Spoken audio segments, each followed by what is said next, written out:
The gunshot echoed through the abandoned loading dock before Amara Okonkwo even saw the body. She'd been driving through freezing Detroit rain for 11 hours straight, her ancient Honda's heater barely functioning, fingers numb on the steering wheel. The delivery app had sent her to this desolate industrial port at 2 a.m, promising a $50 tip for a package pickup that made no sense. But $50 meant groceries for the week, meant keeping the lights on in her shoebox apartment for another month. Then she heard it. Not the gunshot that had already faded into the rain, the crying, babies crying. Amara killed the engine, her heart hammering against her ribs. Every instinct screamed at her to drive away, to pretend she'd never received this delivery request, to go home and forget this night ever happened. But the crying continued, desperate and afraid, and she thought of her father's last words 6 months ago as he lay dying in her arms, his hand gripping hers with fading strength. Don't let them fall, NWAM. Whatever happens, catch them.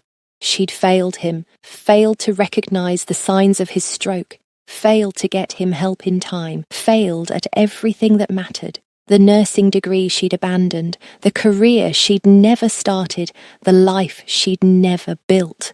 But she could do this. She could help whoever was crying in the darkness. Amara grabbed the flashlight from her glove compartment and stepped into the rain. The cold hit her like a physical blow, November in Detroit, showing no mercy. Her sneakers splashed through puddles as she approached the loading dock. Following the sound of infant screams that cut through the storm, that's when she saw him, a man slumped against a concrete pillar, rain streaming down his face, clutching 2 infant car carriers with a desperation that transcended pain. Even in the darkness, even bleeding and broken, he was striking. Sharp cheekbones, intense dark eyes that tracked her movement despite obvious agony, and a black turtleneck soaked through with rain and blood. But it was his neck that caught her attention. Intricate tattoos, Korean characters mixed with geometric patterns, visible even in the dim light. And the gun, a silver pistol pointed directly at her chest. Leave. His voice was rough, accented, each word costing him effort. Leave or die. Choose now. The babies screamed louder, their cries echoing off the abandoned warehouses. Amara raised her hands slowly, her medical training kicking in despite her terror. She could see the blood now, dark against his shoulder, spreading across his chest. Gunshot wound, left side, probably through and through based on the exit wound she could glimpse. He was losing blood fast. "I'm not armed," she said, keeping her voice steady. "I'm just a delivery driver. The app sent me here." No coincidence. He coughed and blood flecked his lips. Beautiful lips, she noticed absurdly, even as he threatened her life. They hacked the app, led you here. You're bait. Bait for what? For me to trust you. His hand shook, the gun wavering. For me to let my guard down. But I won't. Take your car and go. Forget you saw anything. Live your life. One of the babies let out a particularly desperate wail, and something broke inside Amara. She'd failed her father, failed herself, failed at everything she'd ever attempted. But she would not fail these children. "I'm not leaving them," she said, and took a step forward. The gun tracked her movement. "I will shoot you." "No, you won't." She took another step, her eyes never leaving his, because if you shoot me, you alert whoever's hunting you to your exact location, because you're too weak to carry those babies anywhere safe, and because you know I'm your only chance of survival. Something flickered in his dark eyes. Respect, maybe, or desperation. The gun lowered an inch. "You have medical training." It wasn't a question. 3 years of nursing school before I dropped out. Amara moved closer, slowly, like approaching a wounded animal. "I can help you. Hospital means they die." His voice was fading now, consciousness slipping. "Police means they die. You understand? No authorities. No one can know. Who are you?" dead man if you don't help." His eyes rolled back, and the gun slipped from his fingers, clattering against the concrete. "Please. The children. Don't let them fall." The words hit Amara like an electric shock, the same words her father had spoken, the universe giving her a second chance she didn't deserve. She lunged forward as he collapsed, catching his weight against her shoulder. He was heavier than he looked, solid muscle beneath the blood-soaked clothes. Up close, she could see more tattoos peeking out from his collar, intricate and deliberate. Not random art. These meant something. The babies were still screaming, their faces red with distress inside the carriers. Twins, maybe 6 or 7 months old. One boy, one girl, both with delicate Asian features and thick black hair plastered to their heads from the rain. "Okay," Amara said aloud, to herself, to the babies, to God if he was listening. "Okay, we can do this." She checked the man's pulse, thready but present, breathing shallow but steady. The bullet had gone through his shoulder, missing the subclavian artery by centimetres. Lucky, or maybe he'd been shot by someone with terrible aim. Either way, he'd live if she could stop the bleeding and prevent infection. She grabbed one carrier with her left hand, looped her right arm under the man's shoulders, and half dragged him toward her van. He was taller than her, probably 6 feet to her 5'7", and every step sent pain shooting through her back. But she'd spent years lifting patients during her nursing rotations. Muscle memory took over. The van's side door slid open with a rusty screech. She loaded the babies first, securing the carriers with bungee cords, then wrestled the unconscious man into the back seat. He groaned as she positioned him, his head lolling against her shoulder. This close, she could smell blood and gunpowder and something else. Expensive cologne, sandalwood and bergamot. Who was this man? Amara jumped into the driver's seat and started the engine. Her hands were shaking now, adrenaline flooding her system. She'd just aided and abetted God knows what kind of criminal. Kidnapped 2 babies, committed at least a dozen felonies, but as she pulled away from the loading dock, the babies' cries finally quieting in the warmth of the van, she felt something she hadn't experienced in months: purpose. The drive to her apartment normally took 30 minutes. She made it in 15, running 2 red lights and ignoring every speed limit. The man in her back seat groaned occasionally, but didn't regain consciousness. The babies had fallen into an exhausted sleep, their tiny chests rising and falling with each breath. Amara lived in Midtown Detroit, in a converted warehouse that had been chopped into 20 studio apartments, each one barely 300 square feet. She parked in the back alley, checking for witnesses. 2:30 in the morning on a Tuesday. The streets were empty except for a homeless man sleeping in a doorway 3 buildings down. Getting the man upstairs was harder than getting him into the van. He was dead weight now, completely unconscious, and her apartment was on the 3rd floor with no elevator. She considered leaving him in the van and bringing the babies up first, but something told her that separation was dangerous. They needed to stay together. So she did it the hard way. Carrier in left hand, man's arm over her shoulders, carrier in right hand. Up the stairs, one agonizing step at a time, her legs burning, her breath coming in gasps. By the time she reached her door, her vision was swimming. Inside, she laid him on her bed, the only real furniture in the apartment besides a futon and a folding table. She set the carriers on the floor, then ran to her bathroom for her first aid kit. She kept it stocked even after dropping out of school, unable to completely let go of that part of herself. The man's turtleneck was soaked through. Amara grabbed scissors and cut it away, revealing the full extent of the tattoos. They covered his entire torso, his arms, his back. Korean characters flowing into geometric patterns, numbers hidden within designs, coordinates embedded in what looked like traditional art, and his face, even unconscious and pale from blood loss, was arresting.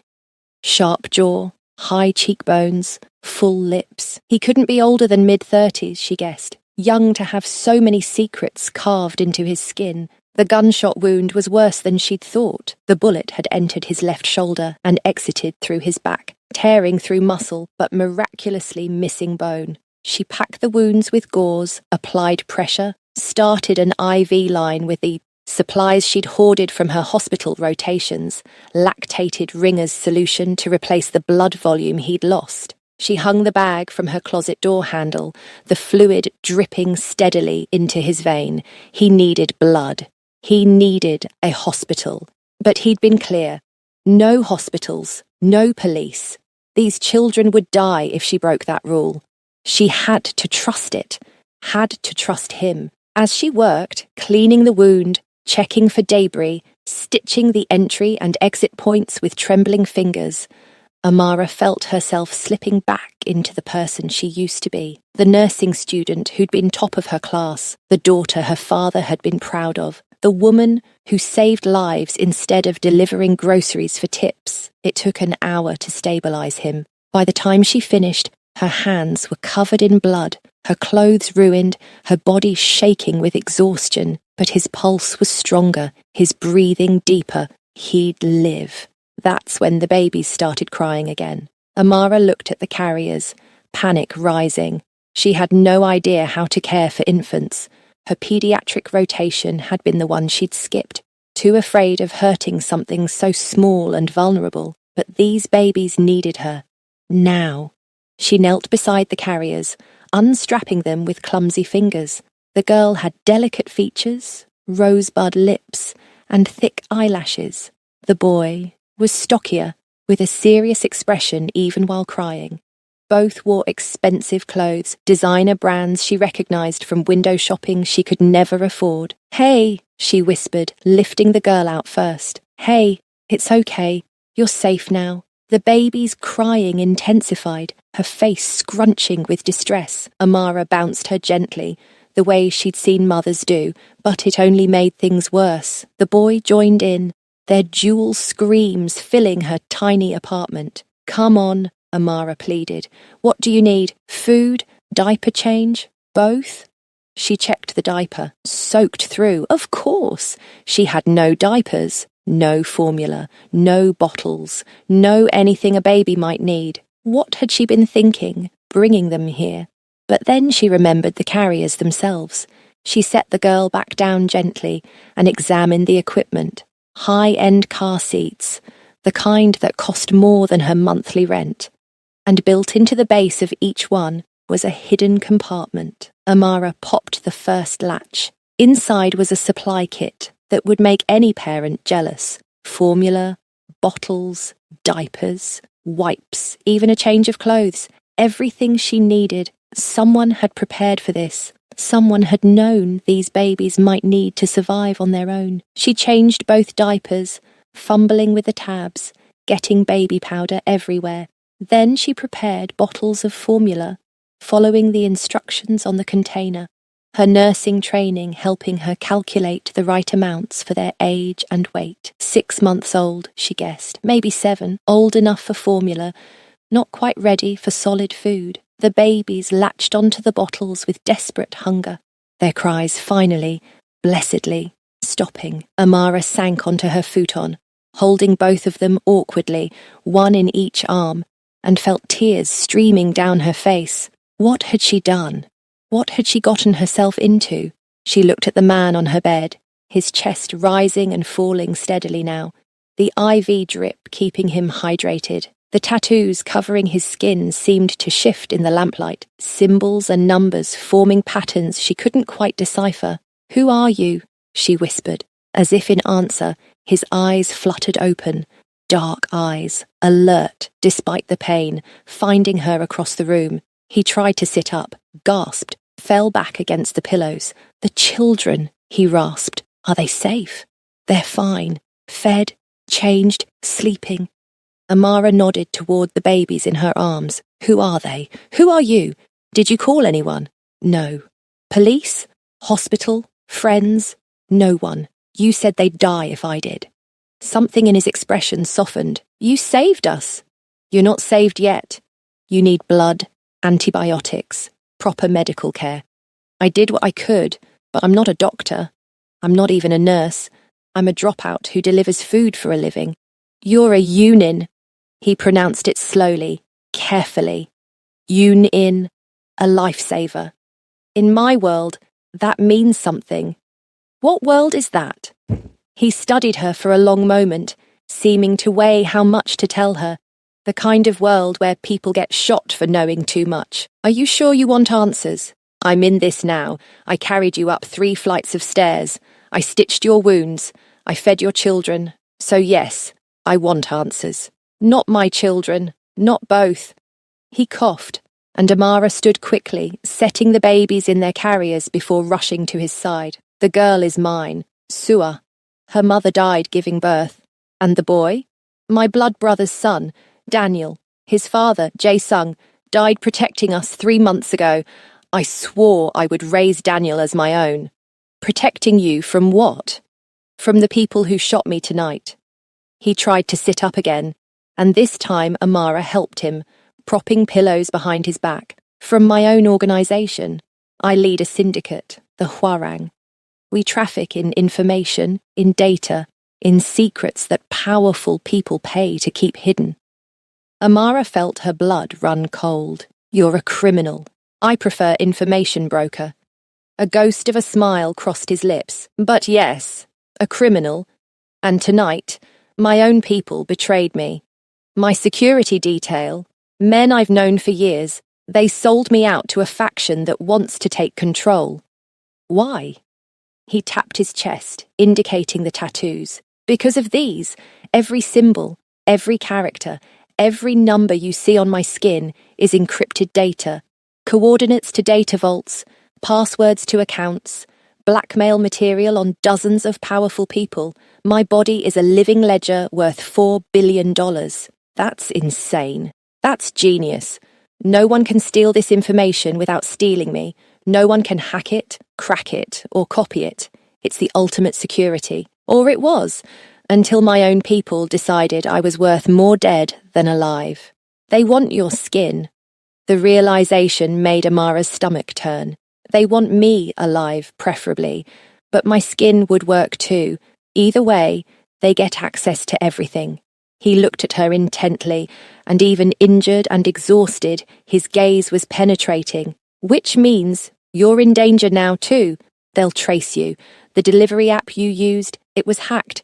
They knew you'd be there. They probably hoped I'd kill you, or that you'd call the police. Either way, it would flush me out. So, what do? You leave. Now. Take the cash in the car seat compartments.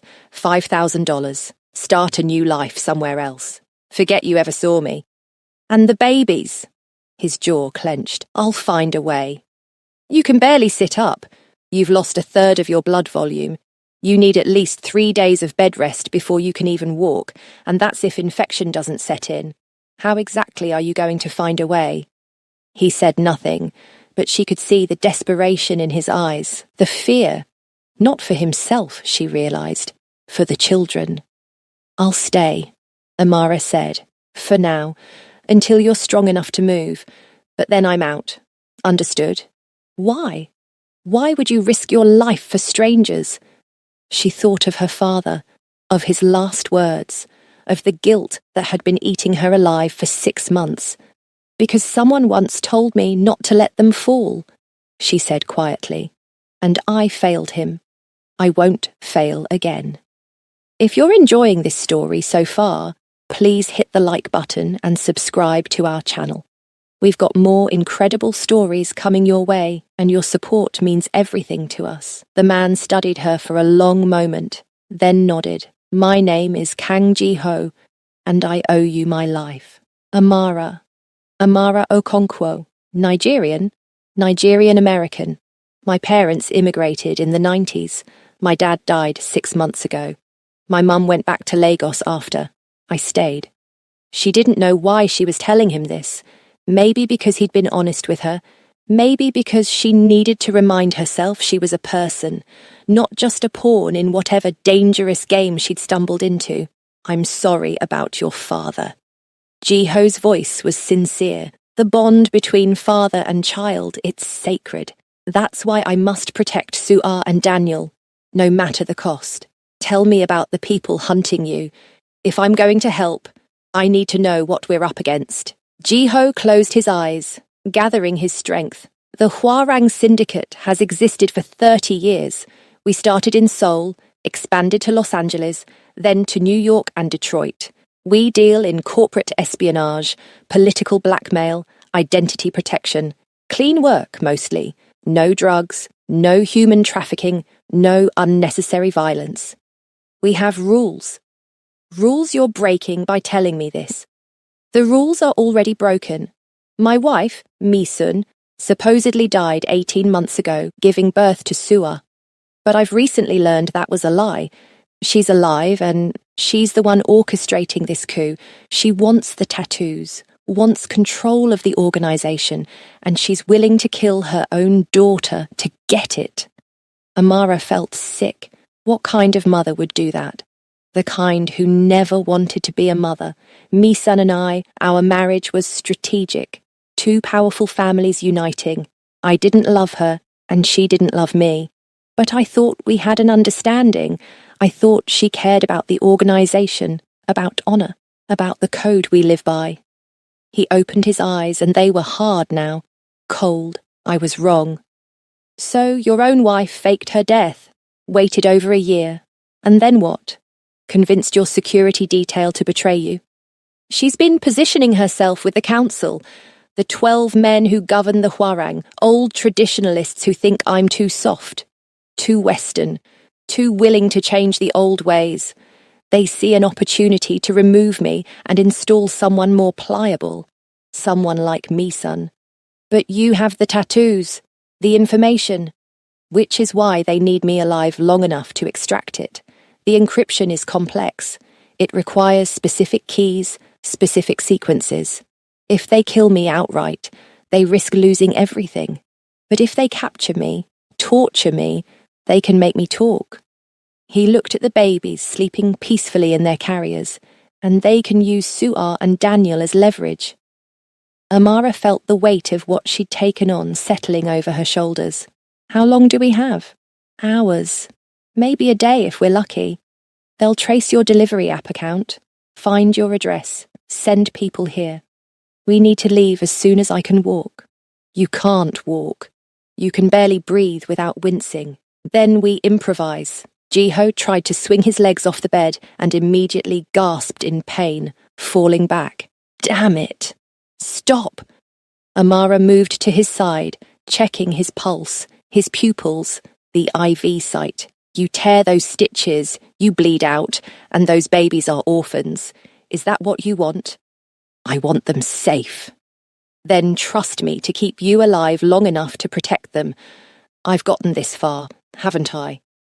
He looked at her, really looked at her, and something shifted in his expression. You're stronger than you think, Amara Okonkwo. I'm terrified. Good. Fear keeps you sharp. He settled back into the pillows. There's a man, Park Hyunwoo. He's Hwarang, but loyal to me. His number is in my phone, back pocket of my pants. Amara found the phone, a high-end device with a cracked screen. She unlocked it with Jiho's thumbprint and scrolled through the contacts. What do I tell him? That I need the Riverside location. He'll know what that means. And if he's one of the betrayers, then we're already dead, and it doesn't matter. Amara dialed. The phone rang twice before a man answered in rapid Korean. She didn't understand a word. He doesn't speak English, she asked Jiho. Put it on speaker. She did. Jiho spoke in Korean, his voice strained but commanding. The conversation went back and forth for 2 minutes. Then Jiho switched to English. Park, this is important. The woman with me, her name is Amara. She saved my life. She's under my protection now. You understand? I understand, Park replied in accented English. But boss, if she's with you, she's a target. They'll come for her. I know. That's why we need to move. Can you arrange it? Give me 3 hours. Riverside Inn, room 237. It's registered under a shell company, completely clean. I'll have medical supplies, food for the children, and a vehicle. Make it 2 hours. Boss, you need to rest. I'll rest when we're safe. 2 hours, Park. 2 hours. And boss, be careful. They have people everywhere. Even the shadows have shadows now. Jiho ended the call and handed the phone back to Amara. We have 2 hours to prepare. You should pack anything you can't afford to lose. Amara looked around her tiny apartment, a lifetime of belongings that fit in 300 square feet. Clothes, a few books, photos of her father. Nothing she couldn't replace except the memories. I'm ready now, she said. You're sure? Once we leave, you can't come back. They'll burn this place looking for clues to where we've gone. There's nothing here worth saving. The words hurt to say, but they were true. This apartment was a monument to her failure. Maybe it was time to let it burn. Jiho nodded, then winced. I need you to do something. In the other car seat, there's a false bottom. Inside is a burner phone and a weapon. Get them both. Amara retrieved the items. The phone was basic, untraceable.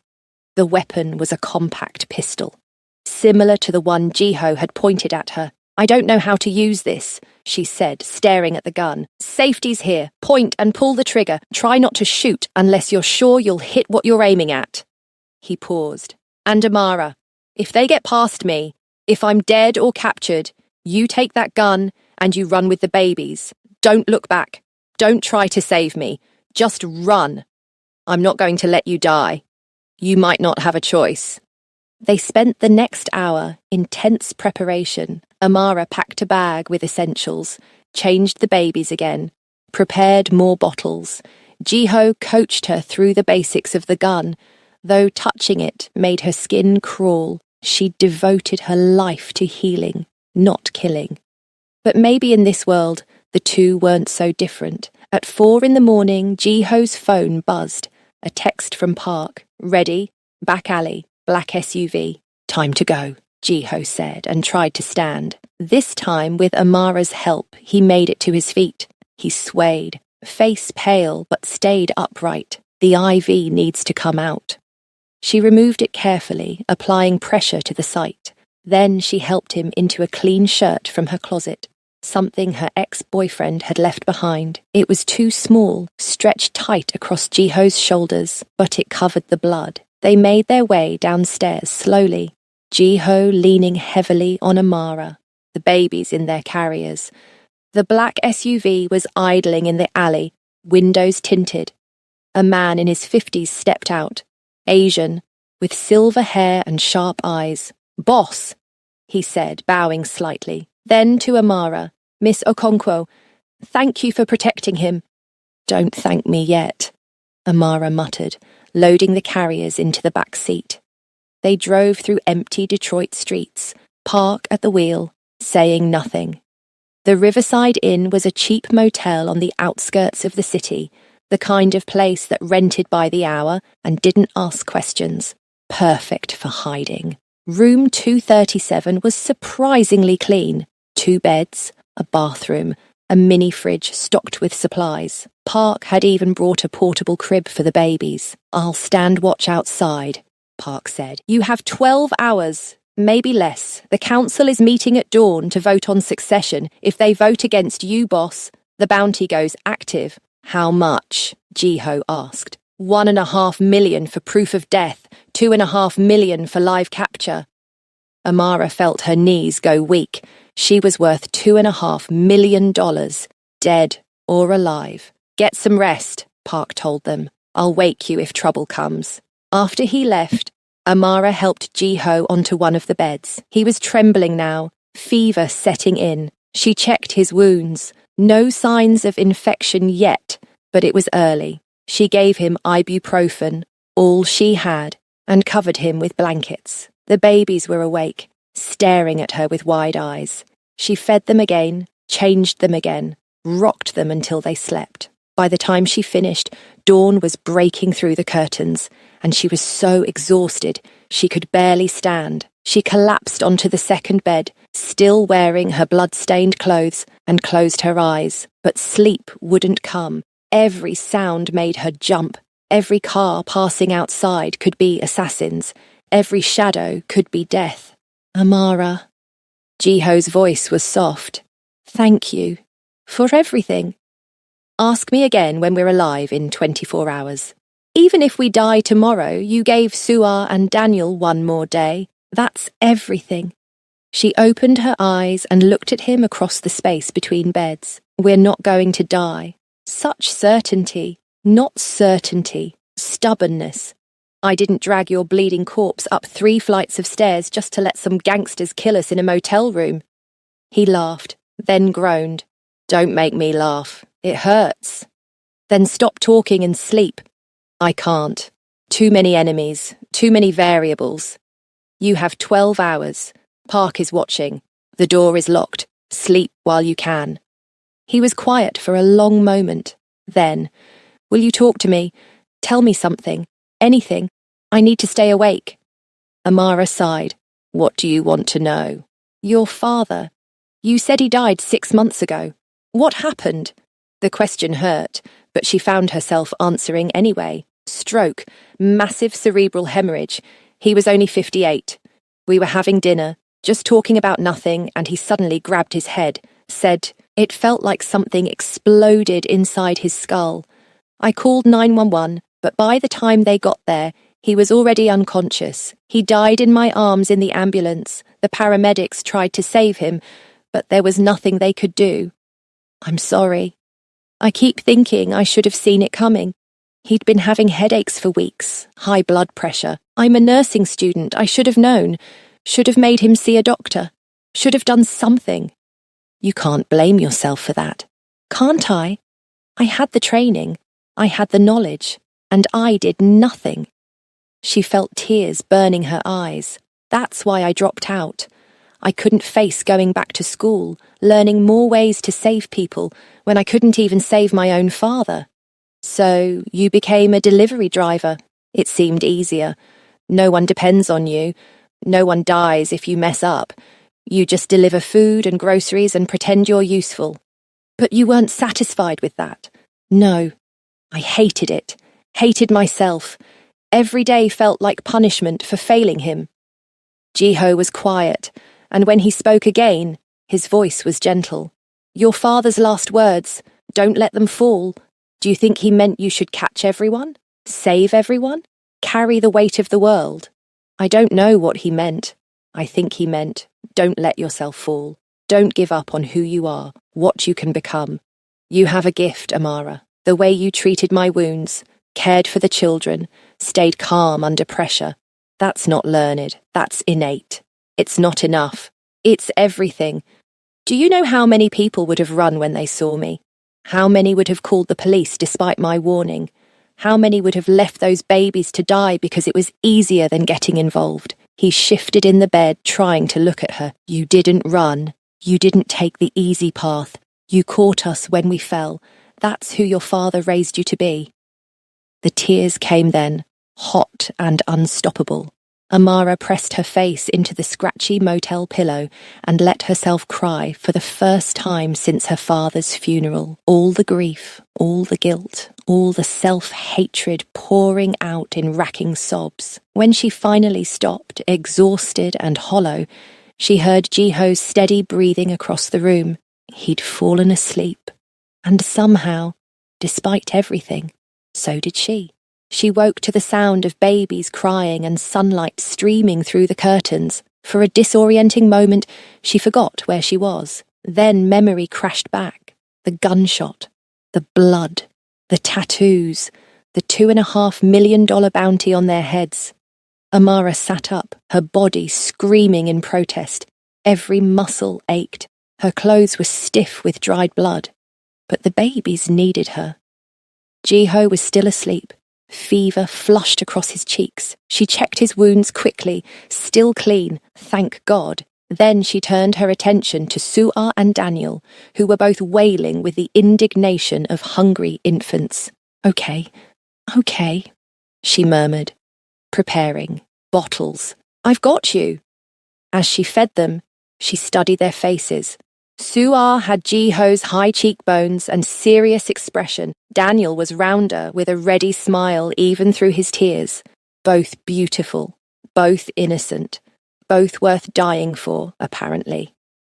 She was burping Daniel when someone knocked on the door. 3 sharp raps. Amara froze. Jiho's eyes snapped open, instantly alert despite the fever. "Park's knock is 2 long, 1 short," he whispered. "That's not him. What do we do?" "Bathroom, now. Take the babies and lock the door. Don't come out unless I call for you. I'm not leaving you alone." "Amara, please. If something happens to me, those children need you. Go." She wanted to argue, but the knock came again, louder this time. She grabbed both carriers and rushed into the bathroom, locking the door behind her. Through the thin walls, she heard Jiho stand, heard his unsteady footsteps crossing the room. The door opened. "Well," a woman's voice said in perfect, unaccented English. "You look like hell, husband." Amara's breath caught. "Me, son, it had to be." "You're dead," Jiho said flatly. "I mourned you." "Did you, or were you relieved to be free of our arrangement?" Footsteps entered the room. "Where is she?" "The woman who saved you." "Gone." Liar. Park was seen bringing supplies for infants. "So she's here, hiding, with my daughter and that bastard child you insist on claiming." "Daniel is my son. Daniel is a liability. No Hwarang blood, no claim to succession. He's worthless." The sound of a slap echoed through the bathroom door. Amara flinched. "Watch your mouth." Jiho's voice was ice. "That child is under my protection. Your protection means nothing anymore. The council voted this morning, 10-2. You're out, Jiho. Stripped of your position, your authority, your rights. And I'm in. First woman to lead the Hwarang. Quite an honour. You'll destroy everything we built. I'll evolve it. Your problem was always sentimentality. These tattoos on your skin, they're wasted on you.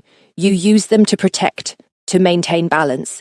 I'll use them to expand, to take what we want, to stop hiding in shadows and step into the light. By killing your own daughter, if necessary, Suar is leverage, nothing more. Once I have your tattoos, once I extract every piece of data from your skin, I won't need her, or you. Amara heard the distinctive sound of a gun being cocked. "Where is she?" "Jiho." "The black woman Park mentioned, the one who patched you up. Bring her out, and I'll make this quick, painless. You and the babies, clean deaths. My gift to you for the years we had." "Go to hell!" A gunshot exploded through the room. Amara screamed, couldn't help herself, and heard Jiho grunt in pain. She clutched the babies to her chest, their renewed crying muffled against her body. Her hand found the compact pistol in her pocket, the one Jiho had given her. Safety off, point and shoot. But she couldn't leave the babies unprotected, couldn't risk them getting caught in crossfire. "That was your kneecap," Misun said calmly. "Next one goes through your throat. I'll cut the tattoos off your corpse if I have to. Makes no difference to me, but I'd prefer you alive. Makes the extraction easier. So call her out, or I start with fingers." Amara made a decision. She set the carriers in the bathtub, as far from the door as possible, and grabbed a towel to cover them. Then she gripped the pistol, said a prayer her father had taught her in Igbo, and unlocked the bathroom door. She opened it fast, gun raised, and found herself staring at a woman who could have been a model. Tall, elegant, with razor-sharp features and cold eyes. Misun held a suppressed pistol pointed at Jiho, who was on his knees, blood streaming from his leg, his face grey with pain. "There she is," Misun said, not even turning. "The saviour. Tell me, how much did he offer you? Money? Protection? Or are you just stupid?" "Put the gun down," Amara said, hating how her voice shook. Now Misun did turn and her eyebrows rose. "You're pointing a gun at me? You? A delivery driver? Do you even know how to use that?" "Point and shoot. Pretty simple." "But will you? That's the question. I've killed 17 people. How many have you killed?" Mi-sun smiled. That's what I thought. So put the toy away before you hurt yourself. She's right, Ji-ho gasped. Amara, go. Take the babies and run. Park is outside. He'll protect you. Park is dead, Mi-sun said casually. My people found him 20 minutes ago. Shot him in the car. He didn't suffer, if that helps. The words hit Amara like a physical blow. Park, the older man who'd called her Miss Okonkwo with such respect, who'd arranged this safe house, was dead. Because of her. Because Ji-ho had tried to protect her. I'm going to count to 3, Mi-sun continued. Then I'm going to shoot your boyfriend here in the spine, paralyze him. Then I'll take my time cutting the tattoos off while he watches. 1, 2. Amara pulled the trigger. The gun kicked in her hand, the sound deafening in the small room. Mi-sun jerked backward, surprise flashing across her face, but she didn't fall. Body armor under her designer jacket. Of course, but the impact had knocked her off balance. Ji-ho lunged from his knees, tackling her legs despite his injured shoulder and kneecap. They went down hard, Mi-sun's gun skittering across the floor. Amara dove for it, her fingers closing around the grip, just as Mi-sun kicked Ji-ho in the face. Stupid, Mi-sun hissed, rolling to her feet with lethal grace. Are both of you so stupidly noble? She pulled a knife from her belt, 10 inches of serrated steel. I'll gut you both and take what I need from your corpses. The bathroom door burst open. 2 men in black tactical gear rushed out, and Amara's heart stopped. But they weren't looking at her. They were grabbing Mi-sun, pulling her back. Boss, one of them said in accented English. Police scanners just lit up. Someone reported gunshots. We have 5 minutes, maybe less. Mi-sun wrenched free from their grip. Fine, but I'm not leaving empty-handed. She advanced on Ji-ho. Knife raised, Amara fired Mi-sun's gun. Once, twice, 3 times. 1 shot went wide. 1 hit the wall, but the 3rd caught one of Mi-sun's guards in the shoulder, and he went down screaming.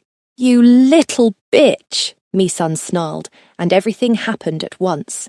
The 2nd guard grabbed Mi-sun bodily and hauled her towards the door. Ji-ho rolled to his feet, somehow, his face a mask of agony and determination, and Amara kept firing until the gun clicked empty. This isn't over, Mi-sun shouted, as her guard dragged her into the hallway. I'll find you. I'll take everything from you. Everyone you love will die. Then they were gone, and the only sounds were the babies crying in the bathroom and Ji-ho's laboured breathing. We have to move, he gasped. Police will be here. We can't be found. You can't walk. You've been shot twice now. Then carry me. However we do this, we do it now. Amara wanted to scream, to cry, to collapse, but she'd come too far to quit. She grabbed towels from the bathroom, tied them around Ji-ho's leg to slow the bleeding. Then she retrieved the babies, still miraculously safe in the bathtub. Can you carry Sua? She asked. Ji-ho nodded, taking his daughter's carrier in one hand. Amara took Daniel's carrier and looped her other arm under Ji-ho's shoulders. Together, limping and stumbling, they made it to the parking lot. Park's SUV was still there. Park slumped over the steering wheel, a bullet hole in his temple. Amara's stomach heaved, but she forced herself to open the passenger door, to ease Park's body into the back seat with whispered apologies. I'll drive, she said, though she'd never driven anything bigger than her Honda. Where do we go? Storage facility, industrial district. Park mentioned it as a backup. Ji-ho gave her an address, his words slurring. Hurry! She drove like a madwoman, running lights, taking corners too fast, the babies screaming in the back. In the rearview mirror, she saw Ji-ho's eyes closing. Stay with me, she commanded. You don't get to die after I shot someone for you. You hear me? Stay awake. Bossy, he mumbled, but his eyes opened. I like it. Oh my God, are you delirious? Maybe. You're very beautiful when you're angry. Did I mention that? You're definitely delirious. But despite everything, Amara felt her lips twitch, Save the compliments for when you're not bleeding out. The storage facility was a massive complex of units, mostly empty, scheduled for demolition. Amara pulled into the darkest corner she could find and killed the engine. For a moment, they just sat there, breathing, alive against all odds. "We can't stay here long," Jiho said.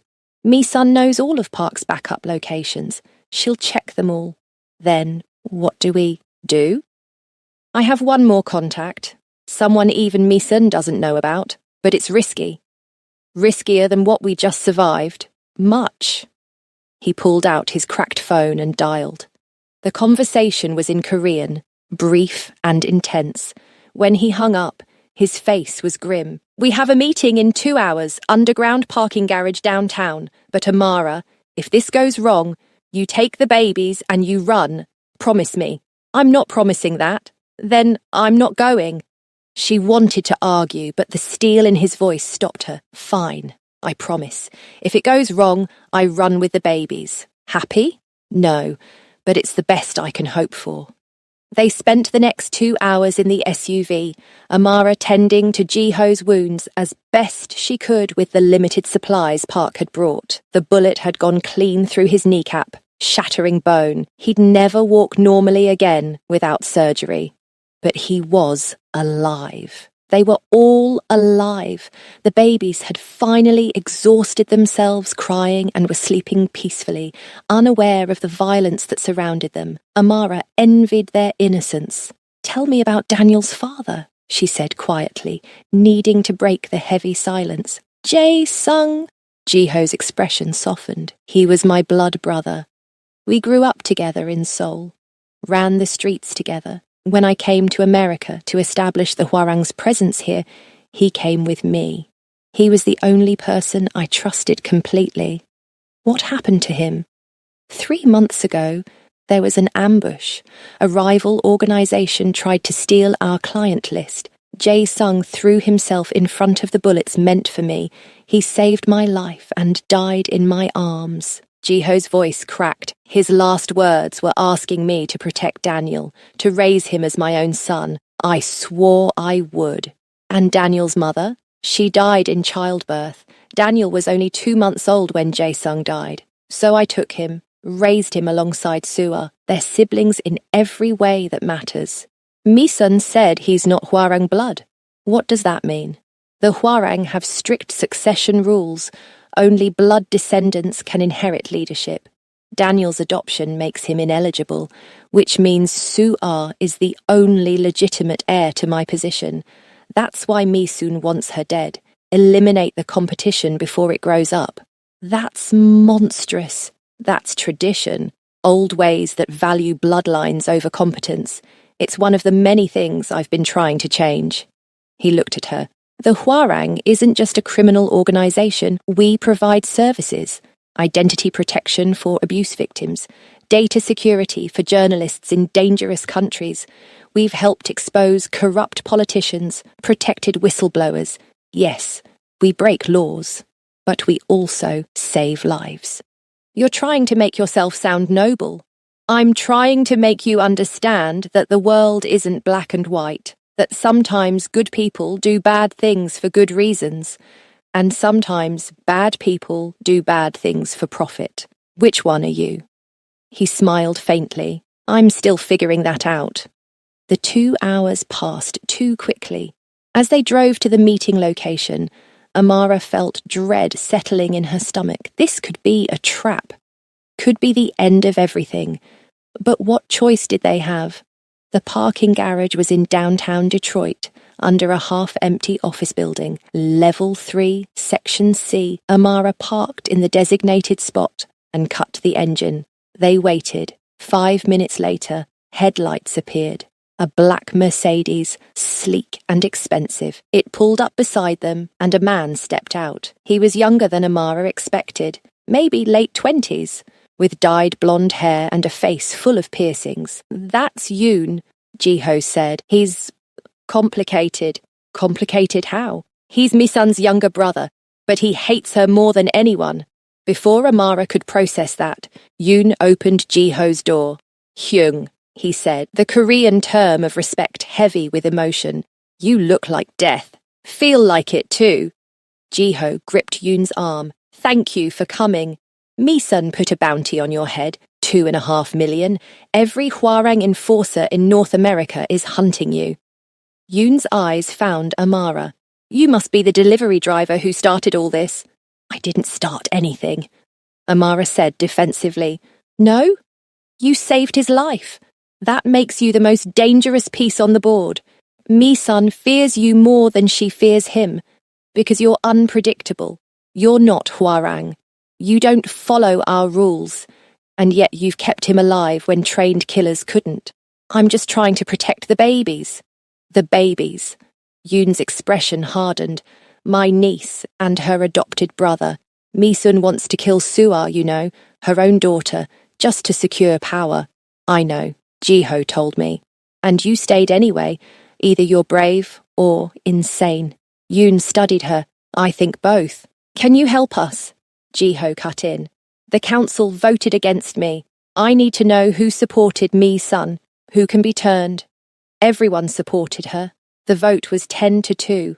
Only Old Man Kim and Young Lee voted for you, and they're already dead. Mi-sun had them executed this morning for disloyalty. The words hit like hammer blows. Good men dead because they'd stayed loyal. Then it's over, Jiho said quietly. She's won. No. Yoon's voice was fierce. She's won the council, but she hasn't won the Hwarang. Half the organization is uncomfortable with her methods. She's already talking about expanding into weapons trafficking, human smuggling, things we've never touched, things that violate the code. Code doesn't matter if no one enforces it. Then we make them enforce it. We expose her, show the organization what she really is. Yoon pulled out a tablet. I've been gathering evidence for months. Financial records showing embezzlement, communications proving she faked her death, even video of her ordering Park's execution. If you're still with us, drop a comment and let us know where you're watching from. Are you Team Amara or Team Jiho? And don't forget to hit that subscribe button for more intense stories like this one. Amara leaned forward. That's enough to turn the council against her. Maybe, if we can get them all in one room, if we can present the evidence before she kills us. Big ifs. So we call a meeting, Jiho said. Emergency session. Invoke the old code. They have to attend. You're not in a position to invoke anything. You're stripped of authority. Remember? But she's not. Jiho looked at Amara, the woman who saved my life and my children, according to the old code. That makes her family. That makes her Hwarang by protection. Are you insane? Yoon stared at him. You want to bring an outsider into the council, a black woman. They'll riot. Let them. Amara has more honor than half that council combined, and she's earned her place at the table. I don't want a place at any table. Amara protested. I just want these babies safe. Then you want the same thing I do, and the only way to get it is to remove Mi-sun from power permanently. Jiho's eyes were hard. Will you help me? One more time? She should say no.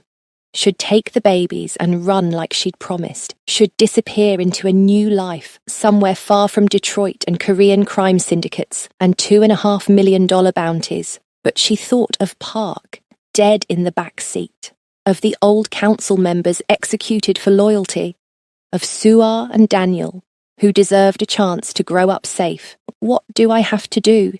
She asked. 3 hours later, Amara stood in a private room at a Korean restaurant in Detroit's Greektown district, wearing a dress Yoon had bought her and holding a baby on each hip. The council was assembling, 12 men, though 2 chairs sat empty now, representing the dead. They ranged in age from 50s to 70s, all Korean, all dressed in expensive suits that probably cost more than her yearly income. They stared at her like she was an alien. Jiho sat at the head of the table, his leg bandaged under his pants, his face pale but determined. Yoon stood behind him, tablet ready, and Mi-sun sat at the opposite end, her cold eyes fixed on Amara with murderous intent. This is a farce.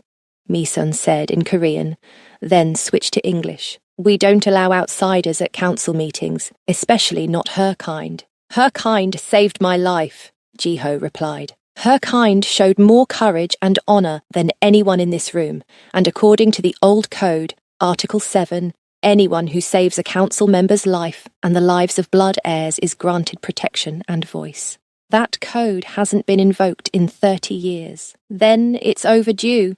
Ji-ho stood, wincing with pain, and gestured to Amara. This is Amara Okonkwo. She pulled me from death. She protected Suar and Daniel when my own security betrayed me. She killed for us, bled for us, and she asks nothing in return except the safety of these children. Touching, Mi-sun said. Are we supposed to applaud? You're supposed to answer for your crimes. Yoon stepped forward, activating the tablet. A video began playing on the screen mounted on the wall. This is security footage from Park Hyun-woo's apartment complex. That's you, Nuna, ordering his execution. Mi-sun's face didn't change. Park was a traitor. He died as traitors should. And this. Another video. Financial records showing you've been embezzling from the organization for 2 years, $3 million diverted to offshore accounts. Creative accounting. And this. A final video. Mi-sun in a hospital room, very much alive, talking to a doctor about faking her own death. You lied to everyone, abandoned your daughter, orchestrated a coup, all for power. The council members were murmuring now, switching between Korean and English, their faces troubled. But Mi-sun just smiled. I did what was necessary. Ji-ho was weak, is weak.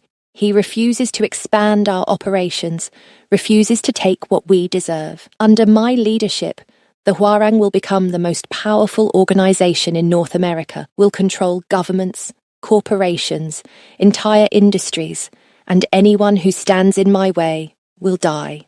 Including your own daughter, Ji-ho's voice was quiet, but lethal. Including everyone. The room exploded into argument. Half the council was shouting support for Mi-sun. The other half was demanding her arrest. And in the chaos, Amara saw Mi-sun's hand move to her jacket. Gun! She screamed. Everything slowed down. Mi-sun drew her weapon, aiming not at Ji-ho, but at Amara, at the babies. Yoon lunged forward. Ji-ho threw himself in front of the table, and Amara did the only thing she could think of. She dropped, fell to her knees, clutching Suar and Daniel to her chest, making herself the smallest target possible. The gunshot was deafening. She felt the bullet pass over her head, heard it impact the wall. Then more gunshots, overlapping, coming from multiple directions. When silence fell, Amara looked up.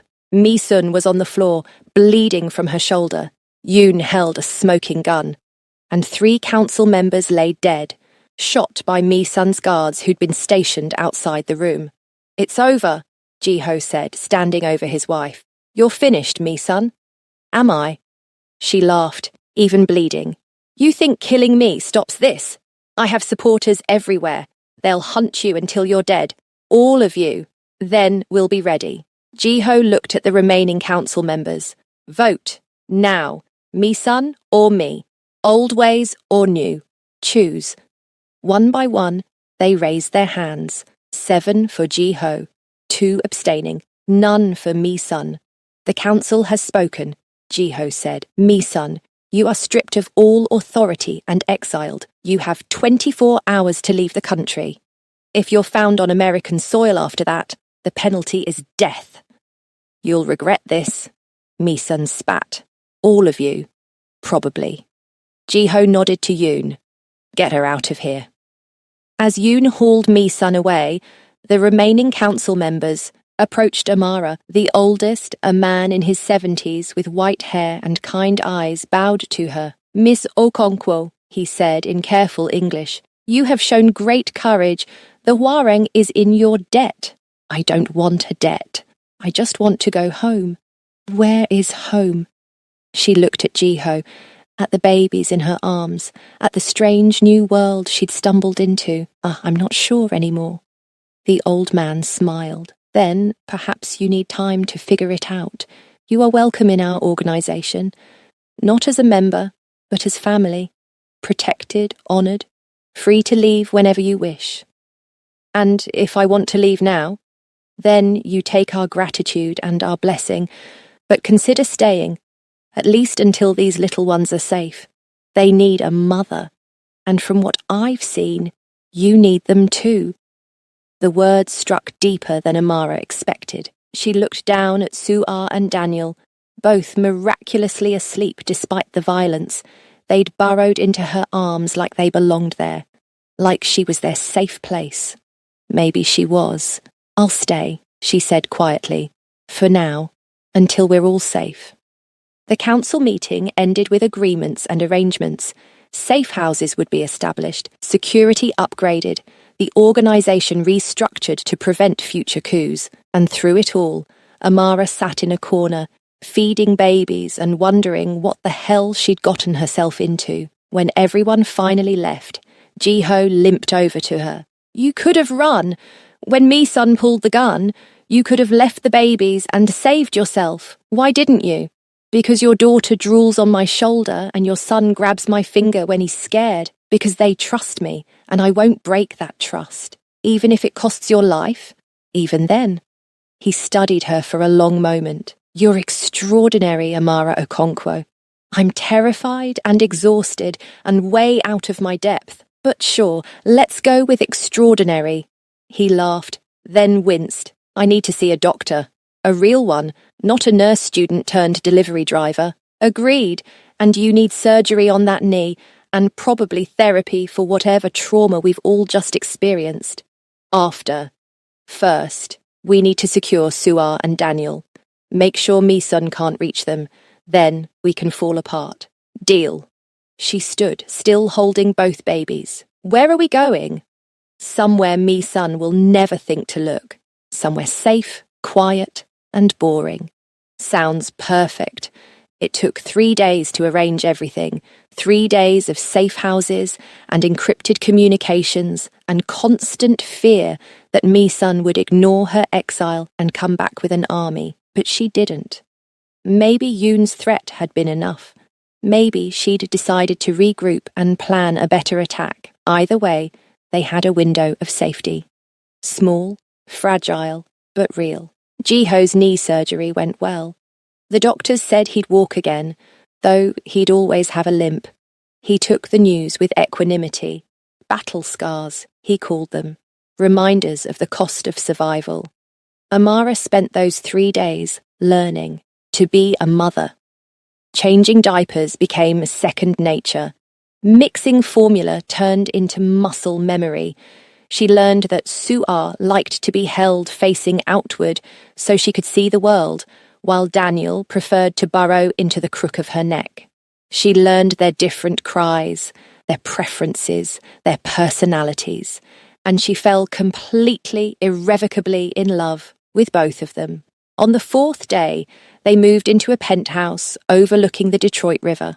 Absurdly luxurious, with floor-to-ceiling windows and more square footage than Amara had lived in her entire life. Jiho had insisted. If they were going to be targets, he'd said, they might as well be comfortable targets. The first night in the new place, after the babies were finally asleep in their nursery and Yoon was on guard duty in the lobby, Amara and Jiho sat on the balcony watching the city lights. I called my mother, Amara said, told her I was okay, that I'd found a new job.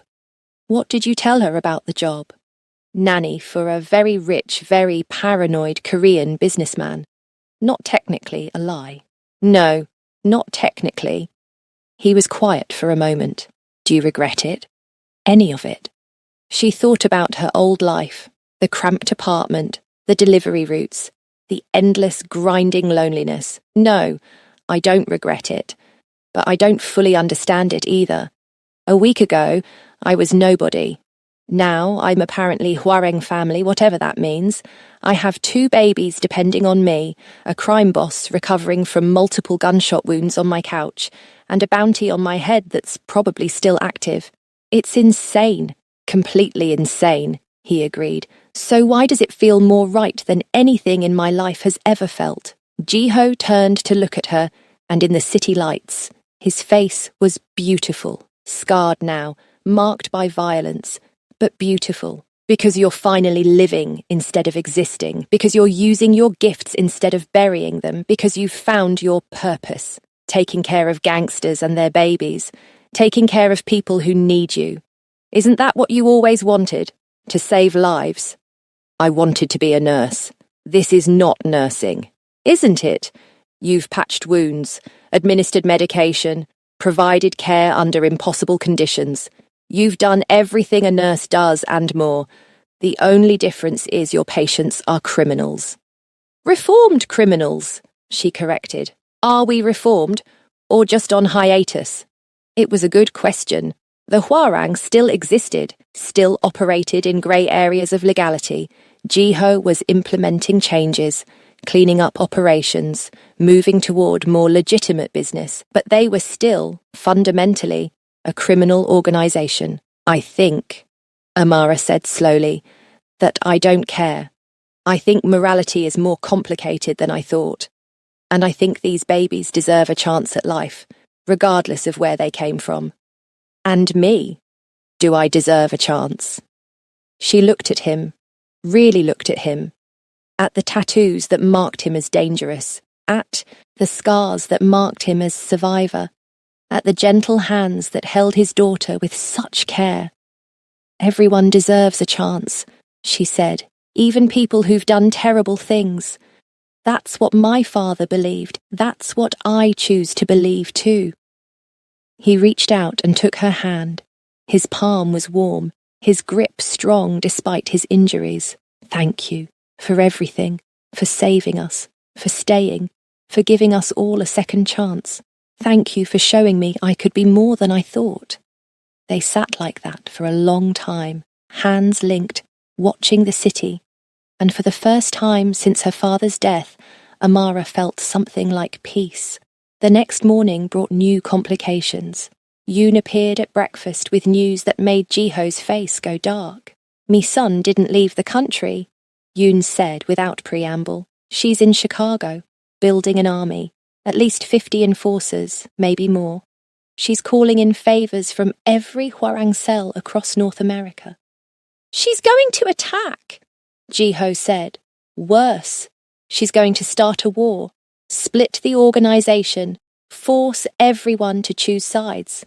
And she's using you as the villain. Says you brought an outsider into sacred spaces. Says you've betrayed the blood." Jiho stood abruptly, wincing as his knee protested. "Then we need to move first. Call the council. Emergency session. Today." "Already done. They're meeting in 2 hours." "Good. And Yoon? I need you to do something else. Something difficult. Anything, Hyung. I need you to contact Mi-sun's supporters. Offer them a choice. Join us or be exiled with her. No middle ground. We end this now, one way or another." After Yoon left, Amara cornered Jiho in the kitchen. "You can't go to this meeting. You're barely healed. One wrong move and your knee gives out. You're helpless. I have to go. Show strength. Show the council I'm fit to lead." "You're not fit to lead anywhere except back to bed." She crossed her arms. "Let me come with you." "Absolutely not. You said I'm family now, so I have a say, and I say I'm coming." "Amara, if this goes wrong, if Mi-sun's people attack, you'll be in the crossfire. The babies will be orphaned. The babies will be orphaned if Mi-sun wins and kills you. At least if I'm there, I can help. I can fight. You shot someone once. That doesn't make you a fighter." "No. But it makes me someone who will pull the trigger when necessary, and right now, you need people like that beside you." He wanted to argue. She could see it in his face. But finally, he nodded. "Fine. But you follow my lead. You don't take unnecessary risks, and if I tell you to run, you run. Understood?" "Understood." The council met in a warehouse on the outskirts of Detroit. Neutral ground, heavily secured. Amara left Suar and Daniel with a trusted bodyguard, hating every second of separation, but knowing it was necessary. They couldn't risk the babies in a potential war zone. Inside the warehouse, tensions were high. 8 council, members had shown up. 3 were absent, their loyalty unclear. Jiho took his place at the head of the table, and Amara stood behind him, trying to project confidence she didn't feel. "We have a problem," Jiho began. "Mi-sun has refused exile. She's gathering forces to challenge this council's authority. We need to decide how to respond." "We should negotiate," one council member said. An older man, nervous, fidgeting. "Find a compromise. Split the organization if we must." "There is no compromise with someone who tried to murder her own daughter," Jiho replied. "Mi-sun has made her choice. Now we make ours." "Easy for you to say," another council member spoke up, this one younger, aggressive. "You have nothing to lose. The rest of us have families, businesses, lives that will be destroyed if this becomes a war. And what lives will your families have under Mi-sun's leadership? When she expands into weapons trafficking, human smuggling, when she turns the Hwarang into everything we swore never to become, at least we'll be alive. Will you?" Amara heard herself speak before she could stop. All eyes turned to her. Mi-sun executed 2 council members for not supporting her. How long before she executes you for questioning her? How long before loyalty becomes a death sentence? "You don't have a voice here, outsider." "She has every right to speak," Jiho cut in. "She's saved my life twice, killed for this organization, bled for it. She's earned her voice." The arguments continued for an hour. Some council members wanted to fight. Others wanted to flee. None had solutions that didn't end in blood. Then Yoon burst through the door, his face pale. "They're coming. Mi-sun's forces. At least 30 vehicles. Maybe 3 minutes out." "How did she know we were here?" Jiho demanded. "Someone told her." Yoon looked around the table. "Someone in this room." Chaos erupted. Council members were shouting, accusing, reaching for weapons, and in the midst of it, Amara saw the nervous older man pull a phone from his pocket. "There," she said, pointing. "He's the leak."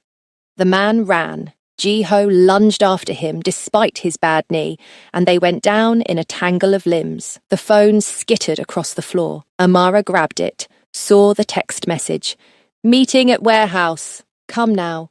"You sold us out," Jiho said, his hands around the man's throat. "Your own people." "She promised me safety," the man gasped. "Promised my family would be spared if I helped her." "And you believed her." Gunfire erupted outside. The windows shattered, glass raining down. Amara threw herself behind a support pillar as bullets tore through the warehouse. She could see Mi-sun's forces advancing, at least 20 armed men, military-grade weapons. "We're outnumbered," Yoon shouted over the gunfire. "We need to retreat. Back exit," Jiho ordered. "Everyone move." They ran, half crawling, half stumbling toward the rear of the warehouse. Amara kept close to Jiho, ready to catch him if his knee gave out. Behind them, the traitor council member screamed as Mi-sun's forces found him. They burst into the alley behind the warehouse. 3 cars were waiting, engines running.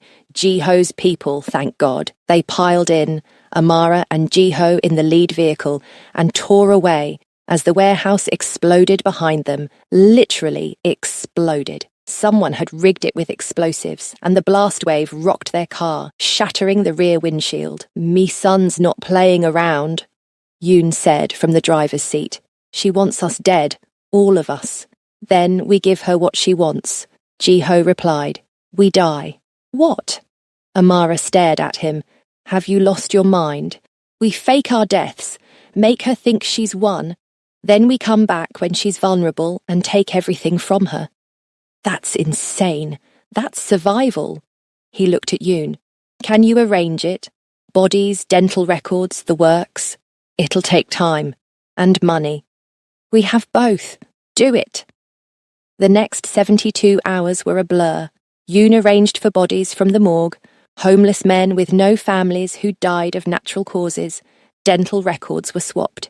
DNA evidence was planted, and a story was leaked to Mi-sun's network. Ji-ho, Amara, and 3 council members had died in the warehouse explosion. Meanwhile, the real Ji-ho and Amara hid in a safe house in the suburbs, watching news reports of their own deaths. "This is surreal," Amara said, staring at her photo on the screen. "I'm dead. According to the world, I don't exist." "Free," Ji-ho corrected. "According to the world, you're free. No past, no debts, no obligations. You can be anyone now." "I don't want to be anyone. I want to be me. Then be you. Just be you in hiding for a few more weeks." It was harder than Amara expected. Being dead meant no contact with her mother in Lagos. No checking her old social media accounts, no acknowledging her previous existence. She was a ghost, and ghosts didn't get to have lives. But she had the babies. Suar and Daniel had been smuggled to the safe house within hours of the fake deaths, and they became her anchor to reality.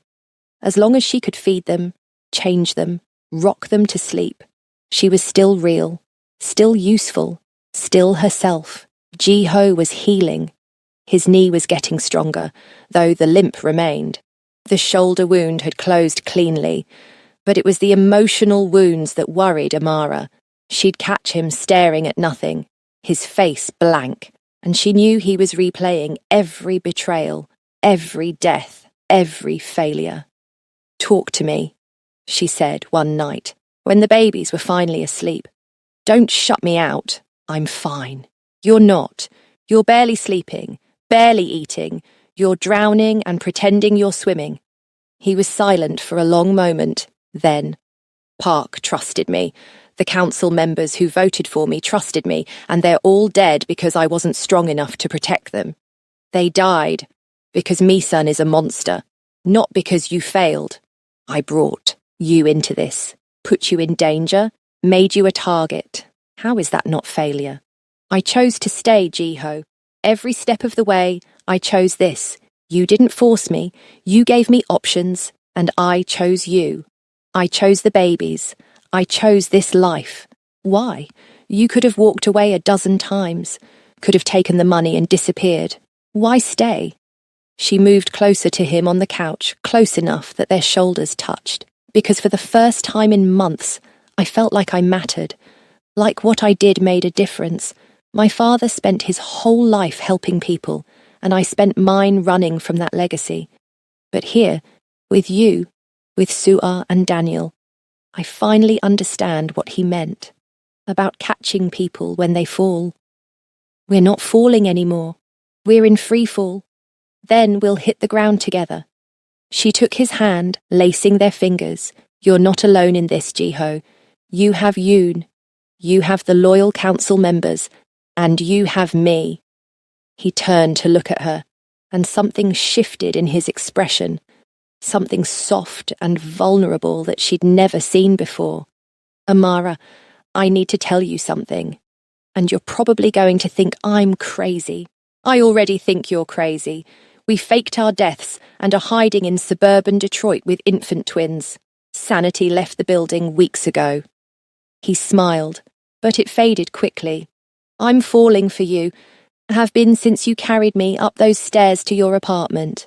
You were terrified and bleeding and exhausted, but you didn't quit, didn't give up. And every day since, you've been stronger than I thought possible, braver than anyone I've known. And I'm falling for you so hard it terrifies me." Amara's breath caught. She'd felt it too, the pull between them. The way her heart raced when he looked at her, the way his touch sent electricity through her skin. But she'd convinced herself it was just adrenaline, just proximity, just the intensity of their situation. Now, sitting in the quiet safety of the safe house, she couldn't lie to herself anymore. "I'm falling too," she whispered. "And it does terrify me, because I've lost everyone I've ever loved. My father, my mother, in a different way, even my old life, and losing you would break me. Then we don't lose each other. We hold on, no matter what comes." He leaned in slowly, giving her time to pull away. She didn't. Their lips met, Soft at first, tentative, then deeper, more urgent, weeks of tension and fear and longing pouring into the kiss. His hand cupped her face, thumb tracing her cheekbone, her fingers tangled in his hair, pulling him closer. When they finally broke apart, both breathing hard, Ji-ho rested his forehead against hers. I don't deserve you. Shut up. We don't have time for self-pity. She kissed him again, shorter this time, but no less intense. We have babies to protect and a psychotic ex-wife to defeat. Romance will have to wait. You call this romance? I'm offended. When I properly romance you, Amara Okonkwo, you'll know it. Is that a promise? It's a guarantee, assuming we survive the next few weeks. Optimistic and romantic. You're full of surprises. They spent that night talking, really talking, not about strategy or survival, but about themselves. Ji-ho told her about growing up in Seoul, the son of a mid-level Hwarang operative who'd died when Ji-ho was 12. How he'd clawed his way up through the organization, earning respect through intelligence rather than violence. How he'd always wanted to transform the Hwarang into something better, something that helped more than it hurt. Amara told him about her childhood in Detroit, the daughter of Nigerian immigrants who'd sacrificed everything for her education, how her father had worked 3 jobs to pay for her nursing school, how she'd dropped out not just because of his death, but because she'd lost faith in herself, lost faith that she could ever be good enough. You're more than good enough, Ji-ho said fiercely. You're exceptional. Your father would be proud of who you've become. I've become a fake dead criminal associate who's in love with a tattooed Korean gangster. I don't think that's what he had in mind. No, you've become a woman who saves lives, who protects children, who fights for what's right, even when it's terrifying. That's exactly what he had in mind. She wanted to believe him, wanted to think her father would understand the choices she'd made, but doubt was a hard habit to break. The next morning, Yoon arrived with news. Mi-sun bought it. She thinks you're dead. She's already consolidating power, making moves to take over completely. Good, Ji-ho said. Let her get comfortable. Let her think she's won. There's more. Daniel's medical records. They're not what you think. Amara felt ice in her stomach. What do you mean? I pulled his birth certificate to arrange new documents. Daniel isn't Jae-sung's biological son. He's adopted. And according to the records, his biological father was African American. The room went silent. Amara looked at Daniel, sleeping peacefully in his carrier. His skin was lighter than Suar's. True, his features softer, less distinctly Korean. She'd noticed, but assumed it was just individual variation. Does it matter? She asked quietly. He's still Jae-sung's son, still part of this family. It matters to the Hwarang, Yoon said. Succession rules are based on blood. If the council finds out Daniel isn't blood, it complicates everything. Makes Suar the only legitimate heir, makes her even more valuable. And more vulnerable. Ji-ho finished. Mi-sun will use this. Will expose Daniel's adoption to invalidate any claim I have through him. So we don't tell anyone, Amara said. We keep it secret. Secrets have a way of coming out, especially in our world. Then we change the rules. Make it so blood doesn't matter. Make it so adopted children have the same rights as biological ones. That would require a complete restructuring of the Hwarang code, decades of tradition thrown out. Good. Your traditions are what got us into this mess. Amara felt anger rising, protective and fierce. Daniel is your son. Suar is your daughter. Both of them. And anyone who says different can go to hell. Ji-ho smiled, genuine and warm. Have I mentioned I love it when you're fierce? Focus, lovebirds. Yoon interrupted. We have bigger problems. Mi-sun is planning something. My sources say she's arranged a meeting with the full council. All 12 seats, even the dead ones, will be filled with her supporters. She's going to legitimize her takeover, make it official. When? 3 days. At the original Hwarang headquarters in Koreatown. Then that's where we strike. We come back from the dead and take everything from her. It's suicide, Yoon protested. She'll have 30, maybe 40 guards. We have what? 5 loyal people? 6. We have surprise. We have evidence of her crimes. And we have right on our side. Right doesn't stop bullets, Hyung. No, but it gives us a reason to dodge them. Ji-ho stood, testing his knee. It held. Start preparing. I want every loyal Hwarang member contacted. Everyone who's uncomfortable with Mi-sun's leadership. Give them a choice. Stand with us or stay out of the way, but make it clear. This is their last chance to choose. Over the next 3 days, Amara watched Ji-ho transform from wounded survivor to strategic warrior. He planned every detail of their assault on the council meeting, escape routes, backup plans, contingencies for every possible disaster. And through it all, he remained calm, focused, certain. Amara wasn't certain. She was terrified. But she'd learned that courage wasn't the absence of fear. It was acting despite fear. And she would act for Ji-ho, for the babies, for the chance at a life that mattered. The night before the council meeting, she held both babies while they slept, memorizing their faces, Sua's serious expression even in sleep, Daniel's ready smile that lit up his whole face. They were so innocent, so unaware of the violence that surrounded them. I promise, she whispered to them in Igbo, the language of her father. I promise I won't let you fall. Whatever happens tomorrow, I'll catch you. Ji-ho appeared in the doorway. It's not too late. You can still walk away. Take the babies somewhere safe. I'll have Yoon arrange new identities, money, everything you need. Stop asking me to leave. The answer will always be no. Even if it means dying tomorrow? Even then. She looked up at him. We're family now, right?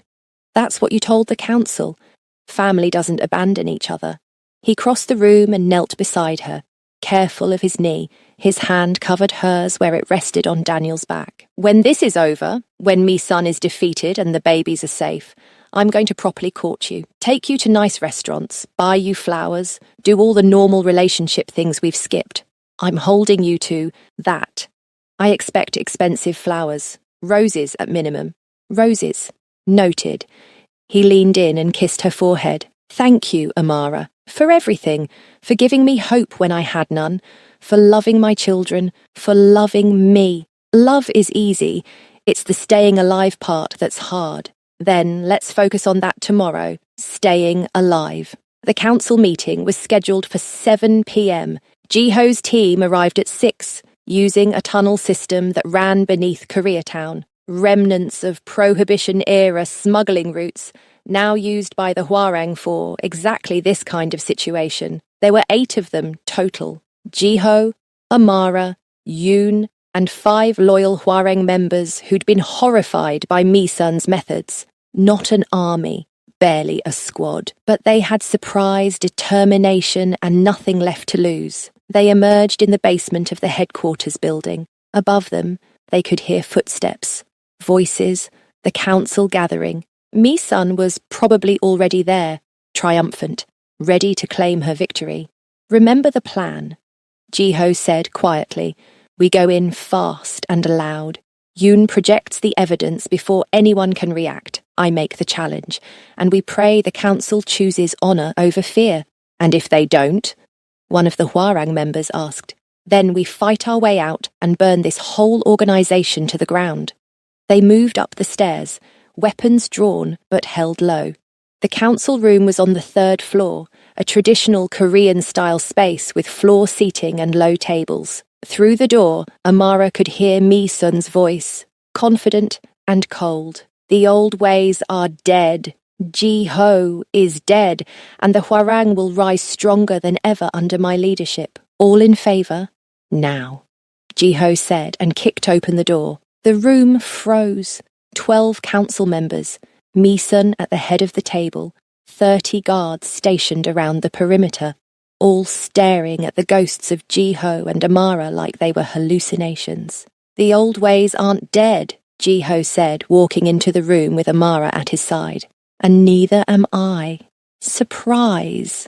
Misun recovered first, her face twisting with rage. Kill them! Kill them now! But Yoon was faster. He activated the projector he'd brought, and suddenly the walls were covered with evidence. Video of Misun ordering executions, financial records of embezzlement, communications proving she'd orchestrated the coup, faked her death, betrayed everything the Hwarang stood for. This is your leader, Jiho announced. This is the woman you're following, a murderer, a thief, a traitor to everything we believe in. Lies, Misun shrieked. Doctored evidence. He's trying to steal back power. Then let the council decide. Jiho turned to the 12 men around the table. You've seen the evidence. You know what she is. So vote. Her or me. Old corruption or new direction. Choose now. The room was silent. Amara could hear her own heartbeat, could feel the weight of 30 guns pointed at them. One wrong move, and they'd be massacred. Then one council member stood. An older man, with grey hair and steady eyes. I vote for Jiho. For honour. For the real Hwarang code. Another stood. Jiho. Then another. Jiho. One by one, they rose. 8 total, 2/3 of the council. Misun looked around wildly. You're all traitors! I'll have you killed! I'll destroy your families! You're done, Misun, Jiho said quietly. It's over. She laughed, high and broken. Over? You think this is over? She pulled a phone from her pocket. I have 12 bombs planted throughout Detroit. Hospitals, schools, places where your precious civilians gather. One call and they all detonate. Hundreds dead, maybe thousands. You're bluffing. Am I? She held up the phone, her finger over a button. Let me leave. Let me take what's mine and disappear. Or I press this button and we all become mass murderers. The room held its breath. Amara felt ice in her veins. Misun was insane enough to do it. Desperate enough. And Jiho knew it too. She could see the calculation in his eyes, the terrible math of lives versus principles. Let her go, Amara heard herself say. It's not worth it. Let her go. No. One of the council members said. He pulled out his own phone. I've been tracking her communications. There are no bombs. She's lying. She's always been lying. Misun's face went white, then red with rage. She lunged at the council member, a knife suddenly in her hand, but Yoon was faster. He fired once, precise and clean, and Misun crumpled to the floor. For a moment, no one moved. Then Jiho was kneeling beside his wife, checking her pulse. She's alive, shoulder wound, she'll survive. To stand trial, the grey-haired council member said, for all her crimes. Agreed? Agreed, Jiho said. And just like that, it was over. Misun was arrested, hauled away by Hwarang security.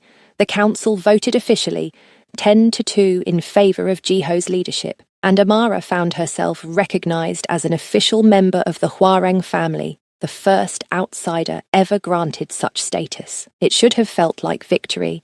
Instead, she just felt exhausted. They returned to the safe house as the sun rose, the babies crying for their morning feeding. Amara prepared bottles on autopilot, her hands shaking now that the adrenaline was fading. We did it, Jiho said, sinking onto the couch. We actually survived. Barely.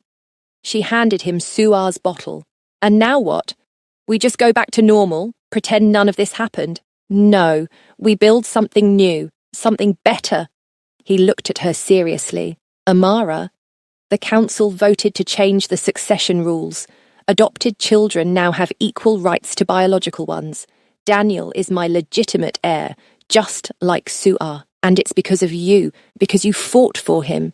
I fought for all of us. I know, and I want to make it official. Not the Hwarang way, but the legal way.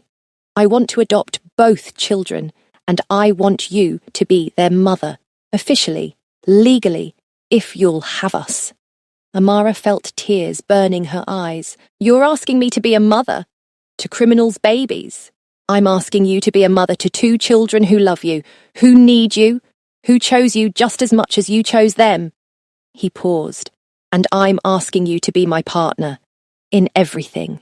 The Hwarang, the children, life, all of it. I love you, Amara, completely, terrifyingly, and I don't want to do any of this without you. She looked at Sua and Daniel, both watching her with wide, trusting eyes. She thought of her father, of his last words, of the guilt that had haunted her for months, and she realized the guilt was gone. She'd caught them, all of them. She'd kept her promise. Yes, she said, tears streaming down her face. Yes to all of it. To being their mother. To being your partner. To this insane, dangerous, beautiful life we've somehow built together. Jiho set down the bottle and pulled her into his arms, careful not to disturb the babies. They sat like that for a long time, a makeshift family forged in blood and fire and desperate hope, watching the sun rise over Detroit and knowing they'd survived the impossible. 3 months later, Amara stood in the Hwarang Council chamber wearing a traditional Nigerian dress her mother had sent from Lagos. Jiho stood beside her in a perfectly tailored suit, his neck tattoos visible and proud, and between them, in a double stroller, Sua and Daniel slept peacefully. The council had gathered to officially recognize their new family structure, Amara as co-leader alongside Jiho, both children as legitimate heirs, a new code, a new direction, a new Hwarang. This is unprecedented, the grey-haired council member said. He'd introduced himself as Kim Sang-woo, and he'd become their strongest ally, an outsider, a woman, a black woman no less, leading the Hwarang alongside a man who's rewriting centuries of tradition. Unprecedented doesn't mean wrong, Amara replied. She'd learned to speak with confidence in these meetings, learned that her voice mattered. The world is changing. Either we change with it, or we become irrelevant. Well said. Kim bowed to her, a sign of deep respect. Welcome to the council, Amara Okonkwo. May you lead with wisdom and strength. The other council members echoed the bow, 10 men acknowledging a woman as their equal. 6 months ago, it would have been unthinkable. Now, it was simply reality. After the ceremony, Yoon pulled them aside. I have news. Misun's trial is next week. She's facing life in prison, maybe death penalty, depending on how the Korean government prosecutes. But her supporters are making noise, talking about appeals, about injustice. Let them talk, Jiho said. We have documentation of every crime. She'll answer for all of it. And us? Amara asked. When do we answer for our crimes? What crimes?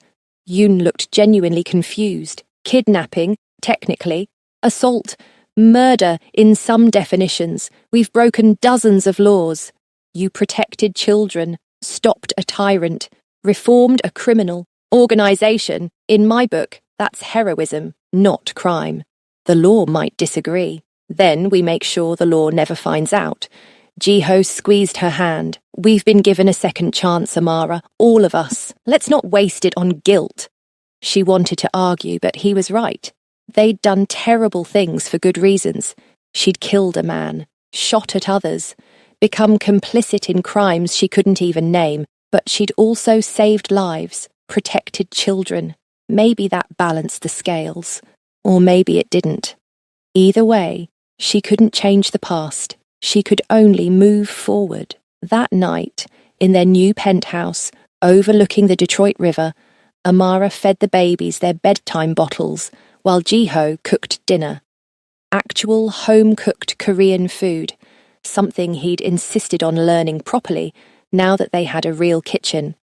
This is surreal, she said, watching him move around the kitchen. 6 months ago, I was eating ramen in a studio apartment and trying to remember why I should bother living another day. Now I'm here, with you, with them.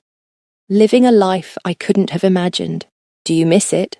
Your old life? God, no. My old life was empty. This is messy and complicated and sometimes terrifying, but it's real. It matters. You matter. He set down the spoon and crossed to her. You've always mattered, Amara. You just needed to remember that. She leaned into his kiss, careful not to jostle the babies in her lap. When they broke apart, both children were staring at them with identical expressions of fascination. They're judging us, Amara said. Let them.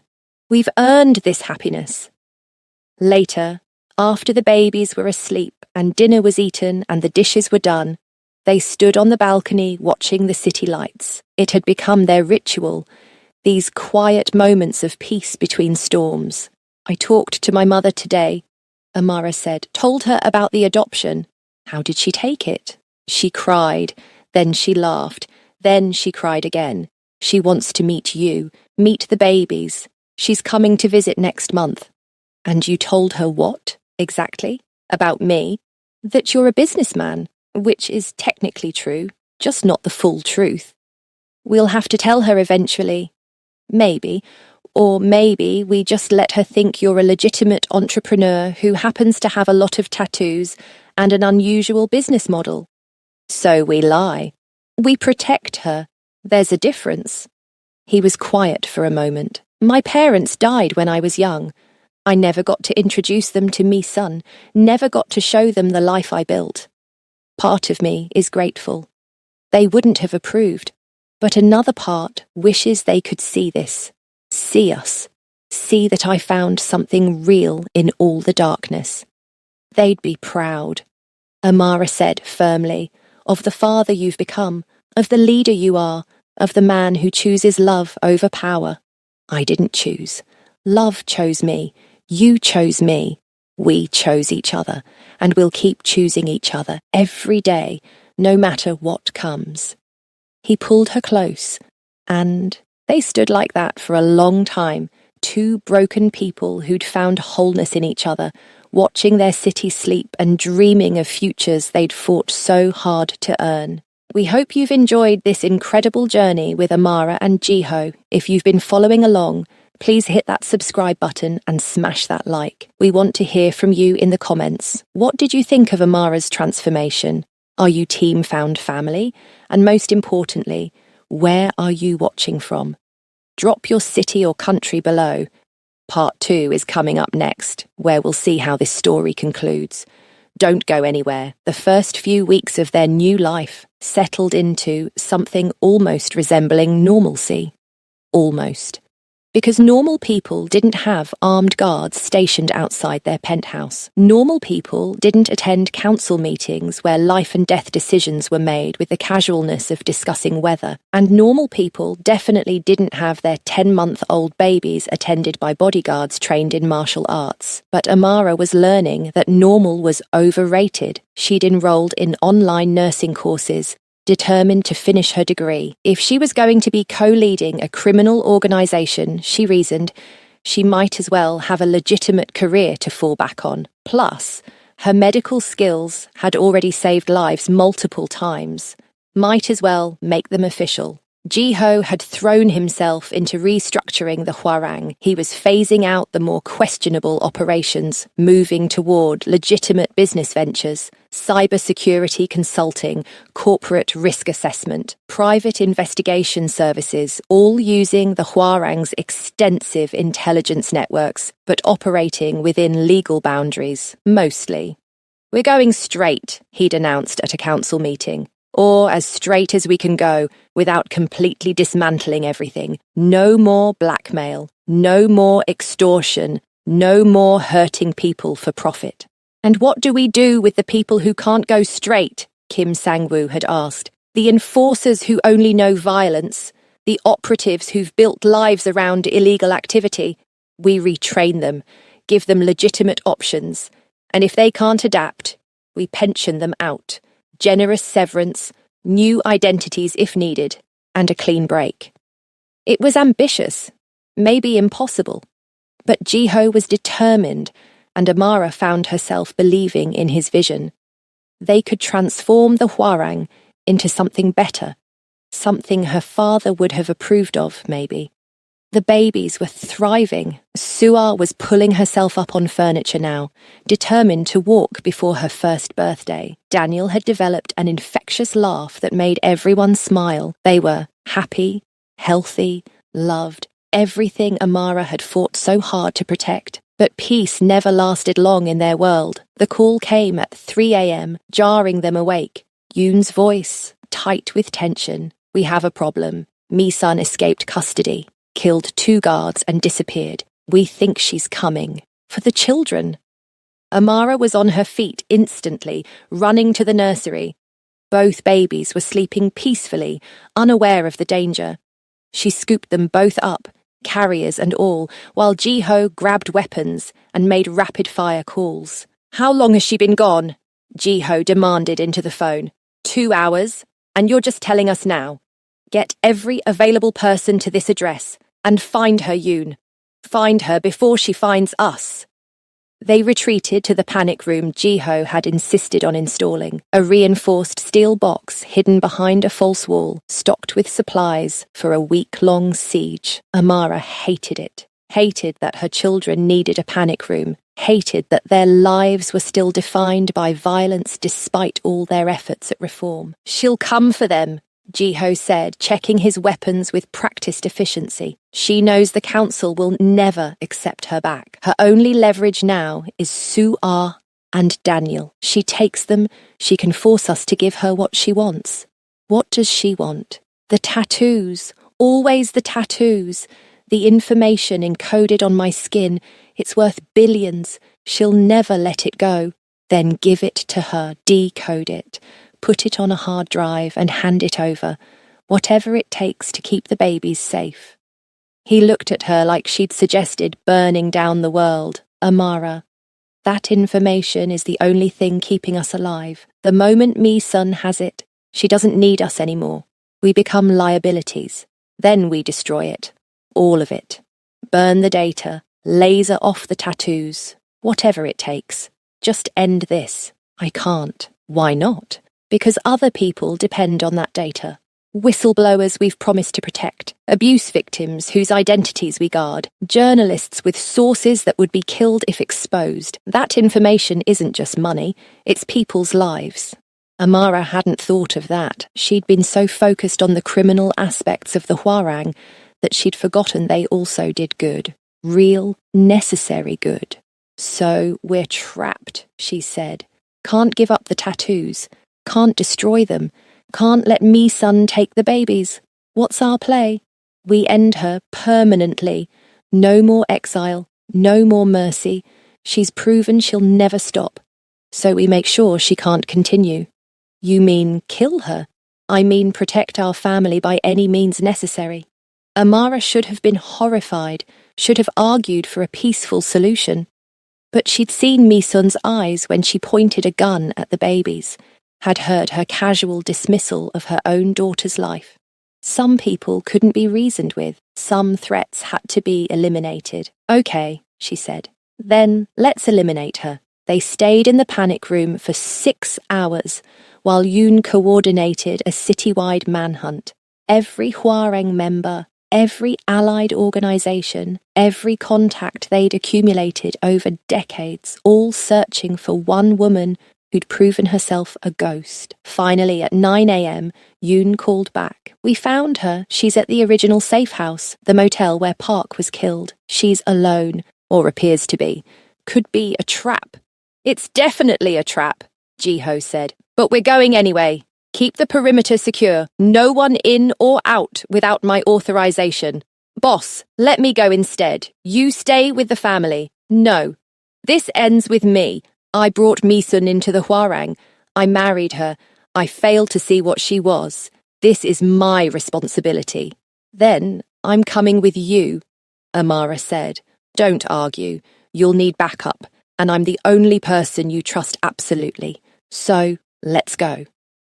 They left the babies with 3 bodyguards in the panic room. It killed Amara to walk away from them, but she couldn't let Ji-ho face Mi-sun alone. They were partners now, in everything.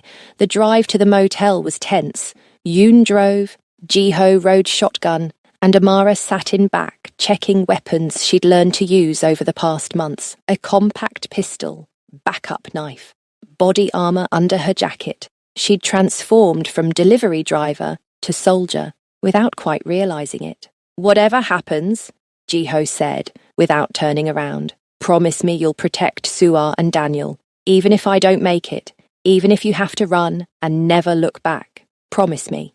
Stop talking like that. Promise me, Amara. I promise. But you're going to make it. We both are.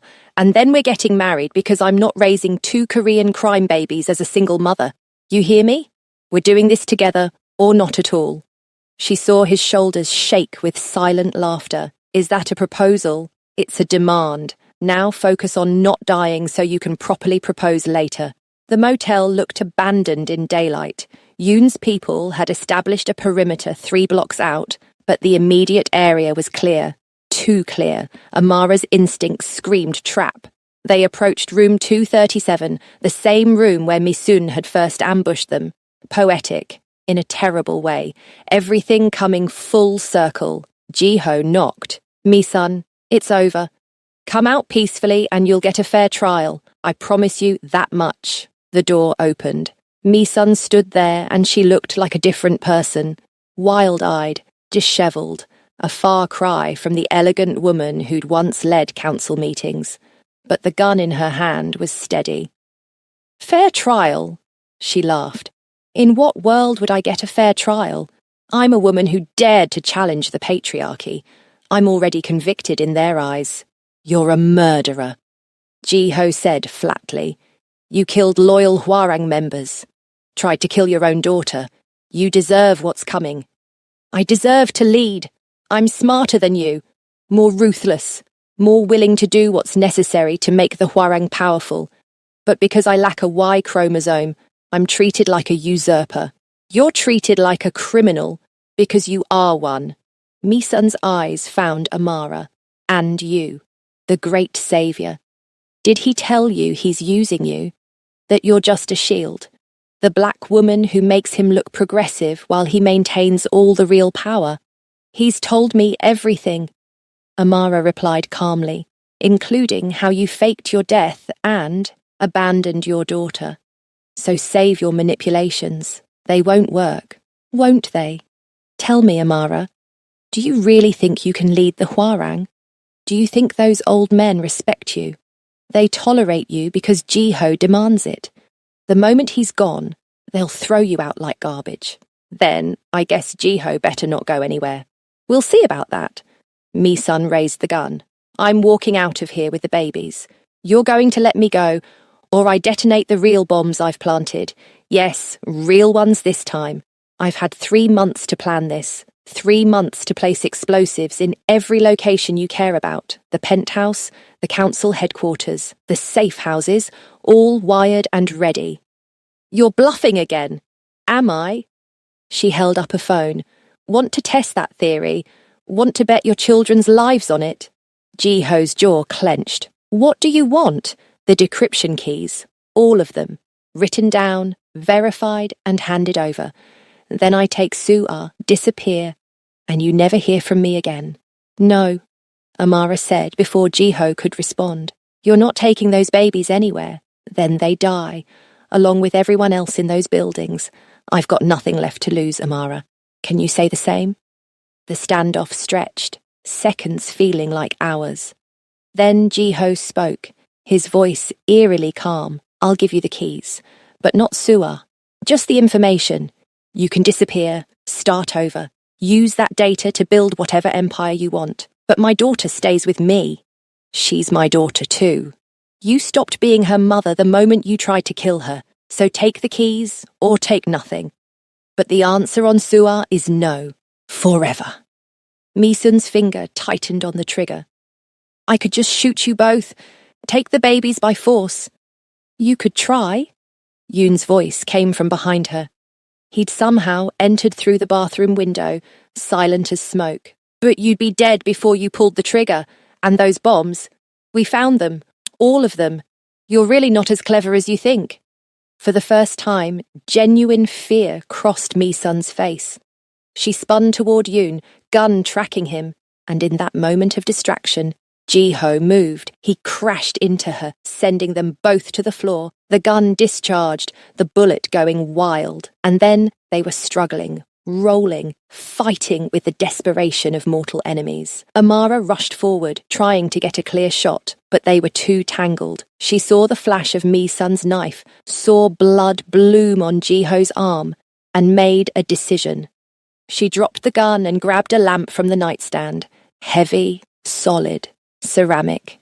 She'd used one before, knew exactly how effective it could be. She swung hard, connecting with Mi-sun's temple. The woman went limp instantly, knife clattering from her fingers. Jiho rolled away, breathing hard, clutching his bleeding arm. Is she dead? Amara asked. Yoon checked her pulse. Unconscious, might have a concussion, but alive. Good. She stands trial. Answers for everything. No execution. No easy way out. She faces justice. They called in Yoon's team to secure Mi-sun, get her medical attention, and transport her to a facility where she couldn't escape again. A proper prison this time, with Hwarang guards who were loyal to Jiho watching her every second. In the SUV heading back to the penthouse, Amara finally let herself shake. The adrenaline was crashing, fear and relief and exhaustion hitting all at once. Jiho pulled her close with his good arm, his injured one wrapped in makeshift bandages. You saved me again, he said softly. How many times is that now? I've lost count. You can pay me back by staying alive. Deal. And Amara? About that proposal you demanded earlier. Not now. Ask me properly when we're not covered in blood and trauma. Fair enough. But the answer will be yes, right? She looked at him. This beautiful, damaged, determined man who'd stumbled into her life and changed everything. The answer is yes, has been yes since I carried you up those stairs. I just needed time to admit it. When they reached the penthouse, Su'ar and Daniel were awake and crying, having sensed something was wrong. Amara scooped them both up, breathing in their baby smell, feeling her heart rate finally slow. We're okay, she whispered in Igbo, the language of comfort and safety. We're all okay. Jiho came up behind her, wrapping his arms around all three of them. We're more than okay. We're family. The next few weeks were a whirlwind. Mi-sun's trial was swift and decisive. With the mountain of evidence against her, even her expensive lawyers couldn't save her. Life in prison, no possibility of parole. She'd spend the rest of her days in a maximum security facility, paying for her crimes. Some of Jiho's supporters had wanted execution. Quick, clean, final, but he'd refused. Death is mercy, he'd said. Let her live with what she's done. Let her sit in a cell and think about the daughter she tried to kill. That's real justice. Amara agreed. Some might call it cruel, but she called it appropriate. With Mi-sun finally contained, the Hwarang began its true transformation. Jiho implemented sweeping changes, legitimate business fronts for every operation, anonymous tip lines for anyone who felt coerced or threatened, counselling services for members who wanted to leave the organisation, and most controversially, a complete ban on operations that harmed civilians. The old guard resisted. Tradition was sacred, they argued. The Hwarang had always operated in moral grey areas. Why change now? Because the world is changing. Amara had stood up in a council meeting and spoken with the authority she'd earned, and we can change with it or become obsolete. Your choice. But Jiho and I will be leading this organisation into the future. You can follow or step aside. The challenge was clear. Several council members chose to step aside, taking generous retirement packages. New members were appointed, younger, more progressive, more willing to evolve. Within 6 months, the Hwarang barely resembled its former self. They'd become the most effective private security and investigation firm in North America. They still used their intelligence networks, still traded in information, but everything they did now stayed within legal boundaries. Mostly. Amara completed her nursing degree online and was immediately offered a position at Detroit General Hospital. She negotiated part-time hours. so she could still manage her Hwarang responsibilities and spend time with the babies. It was exhausting, juggling 3 separate lives, but it felt right. She was using all of herself now, all her skills, all her passion, all her purpose. Jiho proposed properly 6 months after Misun's imprisonment. He took her to a fancy restaurant, bought her roses, got down on one knee, like a man who'd never threatened anyone at gunpoint. The ring was beautiful, a fusion of Korean and Nigerian design elements, symbolizing their blended life. Amara Okonkwo, he'd said, his voice shaking slightly. Will you marry me? Will you be my wife, my partner, my co-leader? Will you officially become mother to Su'ar and Daniel? Will you spend the rest of your life arguing with me and loving me and building this impossible dream we've created? She'd said yes before he finished the question. Yes to all of it. Yes to forever. They married 3 months later in a ceremony that blended Korean and Nigerian traditions. The council attended in formal hanbok. Amara's mother flew in from Lagos, elegant in traditional aso ebi, and Su'ar and Daniel toddled down the aisle as flower babies, scattering petals everywhere and making everyone laugh. It wasn't the life Amara had imagined for herself a year ago, but it was better, richer, fuller, more real than anything she could have dreamed. The babies were walking now, almost running. Su'ar was serious and determined, already showing leadership qualities at just over a year old. Daniel was gentle and laughing, quick to hug anyone who seemed sad. They were perfect opposites and perfect together. One evening, Amara found Jiho in the nursery, watching the twins sleep. His face was soft, with an emotion she'd learned to recognize, grateful wonder that they'd survived everything. "What are you thinking?" she asked, slipping her hand into his. "That I was dead, bleeding out in that loading dock, children in my arms, no hope of survival. And then you appeared. You, with your expired nursing degree, and your delivery app, and your father's voice in your head telling you to catch people when they fall. I didn't know what I was doing. I just knew I couldn't let you die." "You did more than keep me alive. You gave me a reason to live. You gave all of us that." He turned to face her. "I've been thinking about something. The tattoos, the encryption. What about them? I want to start removing them, gradually, safely. Transfer the data to secure servers. Then laser off the ink, return my body to myself." Amara felt her breath catch. "Jiho, those tattoos are part of who you are, part of your identity. They're part of who I was, but I'm different now. We're building something new, something that doesn't require me to be a walking database. And honestly, I'm tired of being valued for the information on my skin rather than the man underneath. I value the man underneath, always have. I know. That's why I want to do this. For us. For our future. For the possibility that someday Su'ar and Daniel won't have to explain why their father is covered in encrypted tattoos. Keep the neck ones, Amara said impulsively.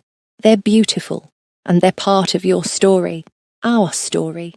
The first thing I noticed about you, even while you were pointing a gun at me." He laughed. "Keep the neck tattoos. Remove the rest. I can live with that compromise." "Good. Because you're stuck with me now, tattoos or not. We're legally bound." Best trap I ever walked into. They stood there together, watching their children sleep. 2 broken people who'd somehow built a whole life. Outside, Detroit glittered in the darkness, a city that had witnessed their transformation from strangers to family. Amara thought of her father, wondered if he could see her now, hoped he understood the choices she'd made. The nursing degree had come, eventually.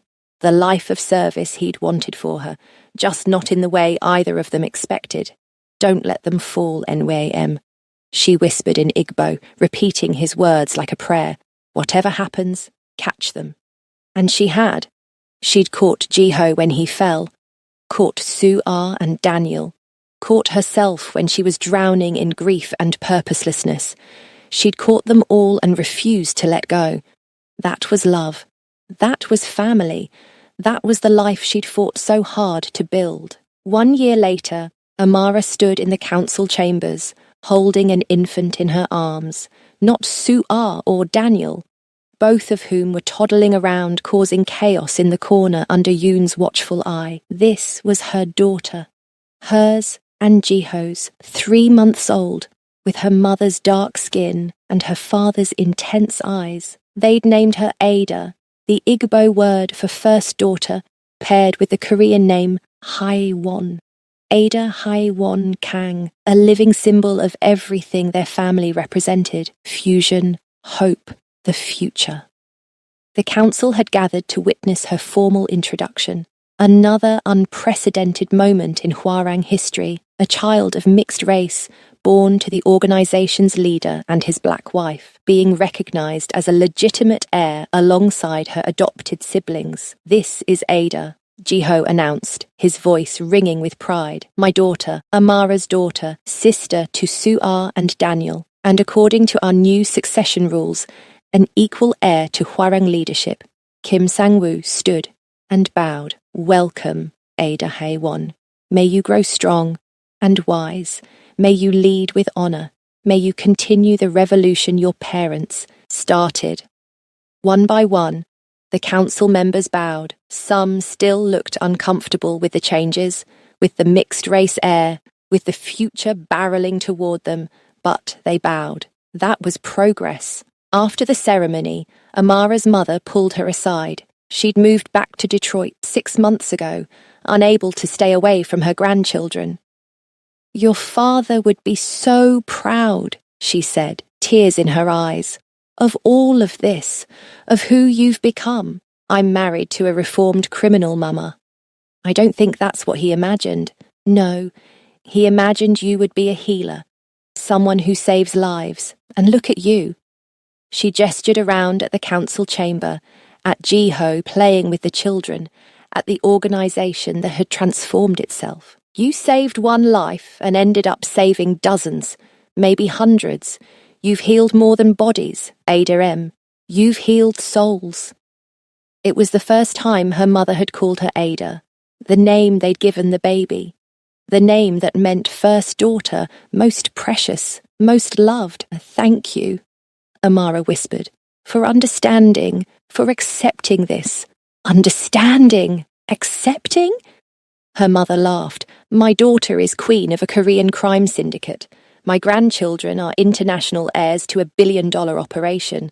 My son-in-law has encrypted tattoos and kills people who threaten his family. What's there to accept? This is wonderful." "Mama, you're supposed to be scandalized." "Scandalized? Please, I grew up in Nigeria during military coups. I've seen real criminals. Your husband is trying to reform his organization, provide for his family, protect the innocent. That's not criminal, that's leadership. You're taking this surprisingly well, because I see how happy you are, how purposeful. You were dying inside after your father passed, Ada M. Now you're alive, you're thriving, you've found your place. That's all any mother wants for her child." Amara hugged her mother tightly, careful not to crush baby Ada between them. "I love you. Thank you for not giving up on me. Impossible. You're my daughter. I never give up." That night, after the babies were all asleep and the bodyguards were stationed and the world was as safe as they could make it, Amara and Jiho collapsed onto their bed. "3 kids," Jiho said wonderingly. "We have 3 children. How did this happen?" "Biology, mostly, with some poor decision-making mixed in. Best poor decisions I ever made." He pulled her close, mindful of her still healing body from childbirth. "Amara, I need to tell you something. The council wants to make you official co-leader, not just symbolic, real authority, equal voting power. I already have that, on paper. They want to make it ceremonial. Traditional Korean ceremony, full recognition. You'd be the first woman to officially lead any branch of the Hwarang in its entire history. And you're okay with that? Sharing power completely?" "I'm more than okay with it. I'm insisting on it. You've earned this, Amara. You've transformed this organization just as much as I have. More even. They respect you, fear you a little, trust you completely. That's real leadership. She thought about it. A year ago, she'd been nobody. Now she was being offered equal leadership of a multinational organization. It was absurd, impossible, perfect. Okay, she said, let's do it. Let's burn down every last tradition that says I can't. Let's show them all what real change looks like. That's my queen, your partner, your equal, your pain in the arse who's going to spend the next 50 years arguing with you about everything. Can't wait. They fell asleep like that, tangled together. 3 baby monitors are softly glowing on the nightstand. Outside, their bodyguards kept watch. In the next room, their children dreamed. And somewhere in the city, the Huareng continued its transformation into something new. 6 months later, Amara stood in front of the full Huareng assembly, not just the council, but representatives from every branch, every cell, every operation across North America. Hundreds of people gathered to witness her official coronation as co-leader. She wore traditional Korean hanbok in rich purple and gold, paired with Nigerian coral beads her mother had worn at her own wedding. Her hair was styled in intricate braids, her makeup flawless. She looked like royalty, felt like an imposter. But then she saw Ji-ho standing at the front of the assembly, Sua on his hip and Daniel holding his hand. Her family, her reason for all of this. She walked forward, head high, remembering every person she'd saved, every decision she'd made, every time she'd chosen courage over fear. The ceremony was in Korean, but translators provided running English commentary, ancient words, ancient traditions, being adapted to include a black woman from Detroit who'd stumbled into this world by accident. When they placed the ceremonial crown on her head, a hush fell over the assembly. This was the moment, the point of no return. The Huarang fully accepting that their future looked different from their past. Then Kim Sang-woo began to clap, slow at first, then building. Others joined. Soon the entire assembly was applauding, and Amara felt tears streaming down her face. She was queen. Actually, officially, ceremonially queen of the Huarang. What the hell was her life? In her acceptance speech, Amara spoke in both English and the little Korean she'd learned over the past year. I'm not Korean, she began. I don't have Huarang blood. I don't come from your traditions. But I've learned your ways. I've earned your trust. And I promise you this, I will lead with honor. I will protect the innocent. I will transform this organization into something that serves rather than dominates, and I will never forget that I stand here because one man fell at my feet and asked for help. And I chose to catch him. She looked at Ji-ho. We chose each other, and we'll keep choosing each other, and choosing this organization and choosing honor every single day. That's my promise. That's our promise. The old Huarang is dead. Long live the new Huarang. The assembly erupted. Some were cheering, some were weeping, some were probably horrified but hiding it well. But they were all united now, all committed to this strange new future. After the ceremony, during the reception, Yoon pulled Amara aside. I have news. Mi-sun died in prison. Heart attack. She was only 42, but the stress, the anger, it ate her alive. Amara felt nothing. No satisfaction, no grief. Just a strange emptiness. How do I tell Sua? When she's older, how do I tell her that her biological mother tried to kill her? You tell her the truth. That her mother was sick, that mental illness and greed destroyed her, but that she had 2 parents who loved her enough to protect her. You and Ji-ho, that's what matters. I'm not her real mother. You're the mother who stays, who feeds her and changes her and rocks her when she's sick. You're the mother who will teach her to be strong. Biology is just genetics. Love is what makes family. He was right. Amara had learned that lesson over and over. Family wasn't blood, it was choice, commitment. showing up every day even when it was hard. That night, she held all 3 children close, reading them stories in English and Igbo and halting Korean. They were her babies, all of them. It didn't matter that Suar and Daniel had come to her through trauma, didn't matter that Ada was biologically hers. They were all hers, all theirs, all family. "Mama," Suar said in her toddler voice, "love you." And Amara's heart broke open with joy, because she was Mama. Not Amara, not the Queen, not the co-leader, just Mama. "Love you too, baby girl. Love all of you, forever." 2 years later, the Warang barely resembled its former self. They'd transitioned almost completely to legitimate operations, cybersecurity, private investigation, corporate risk assessment, everything legal, everything transparent. Some of the old guard had left, unable to adapt, but new blood had flooded in.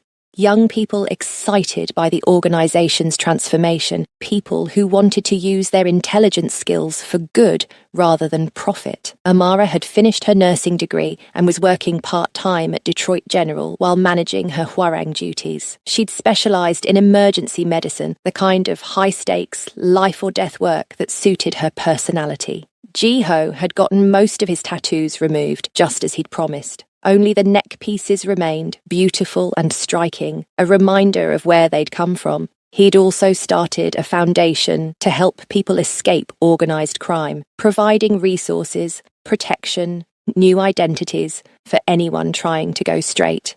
The children were thriving. Suar was 4 now, serious and determined, and already showing leadership qualities that made the council nervous in the best way. Daniel was gentle and artistic, constantly drawing pictures of their family. And Ada was 2, fearless and chaotic and absolutely convinced she ruled the world. They were planning baby number 4, a planned one this time, not born of trauma and survival, just a baby made of love and hope and the certainty that their family could always grow. One evening, Amara found Jiho on their balcony, looking out over Detroit. It had become their spot, their place to process everything. "What are you thinking?" she asked, sliding her arms around his waist. "That 1.5 years ago, I was dead, or should have been, bleeding out in a loading dock with no hope. And now I have everything. A wife I adore, 3 children I'd die for, an organization that's actually helping people, a future I never thought I'd see." He turned to face her. "You saved my life, Amara. In every way a person can be saved. You saved mine too. I was drowning in grief and guilt. You gave me purpose, gave me a family, gave me a reason to wake up every morning. We saved each other. Yeah, we did." They stood there together, watching their city, the place where they'd met, fought, loved, built their impossible life. Detroit had witnessed their transformation from strangers to partners to legends in their own strange way. "Do you ever miss it?" Jiho asked. "Your old life, before all this chaos?" Amara thought about it honestly. The cramped apartment, the delivery routes, the endless grinding loneliness. Not even a little bit. That woman was lost. This woman knows exactly where she belongs. And where's that? Here. With you, with our babies, leading an organization that's trying to be better. It's messy and complicated and sometimes still dangerous, but it's real. It's ours, and I wouldn't trade it for anything. Not even for a normal life. White picket fence, 9-to-5 job, no assassination attempts. Especially not that. Normal is overrated.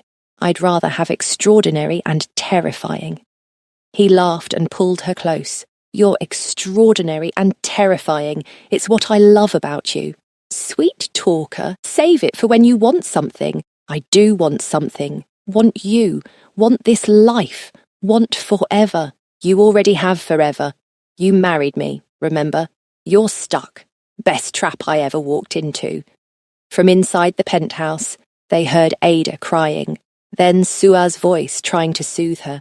Daniel's laughter joining in, the sounds of their family, chaotic and beautiful and real. "We should go help," Amara said. "In a minute. Let me just hold you a little longer. Remember this moment. Remember that we made it. Against all odds, we survived and built something beautiful." So they stood there, two people who'd found each other in darkness and created light. A former delivery driver and a reformed crime boss, a Nigerian-American nurse, and a tattooed Korean syndicate leader. Impossible partners who'd done the impossible. Built a family from trauma, created love from survival, transformed violence into peace. Well, mostly peace. They still had enemies, still had people who resented the changes, still had nights when danger came calling, but they had each other, had their children, had their purpose, and that was enough, more than enough.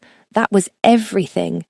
Inside, Ada's crying turned to giggles as Suar tickled her.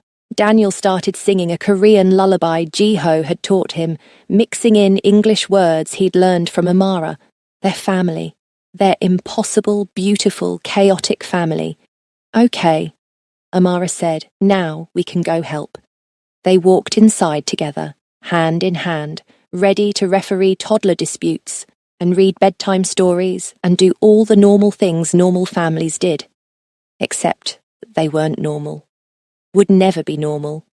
And Amara wouldn't have it any other way. Years from now, when Suar asked about how her parents met, Amara would tell her the truth, about the loading dock, and the gun, and the babies crying in the rain, about choosing courage over fear, about catching someone when they fell and refusing to let go, about love that was born in violence but grew into peace, about family that was chosen rather than given, about the life they'd built together, impossible and beautiful and real. That was their story. That was their truth. And it was enough. Thank you so much for staying with us through this incredible journey. If you made it to the end, you're part of something special. Please hit that subscribe button, smash that like, and drop a comment telling us what you thought. Did Amara and Jiho's story move you? What was your favourite moment? And where in the world are you watching from? We create stories like this every week. Tales of love and survival, of ordinary people thrust into extraordinary circumstances. This is just the beginning. There are more stories coming, more adventures, more journeys that will keep you on the edge of your seat. From all of us, thank you for being here. Thank you for investing your time in Amara and Jiho's story.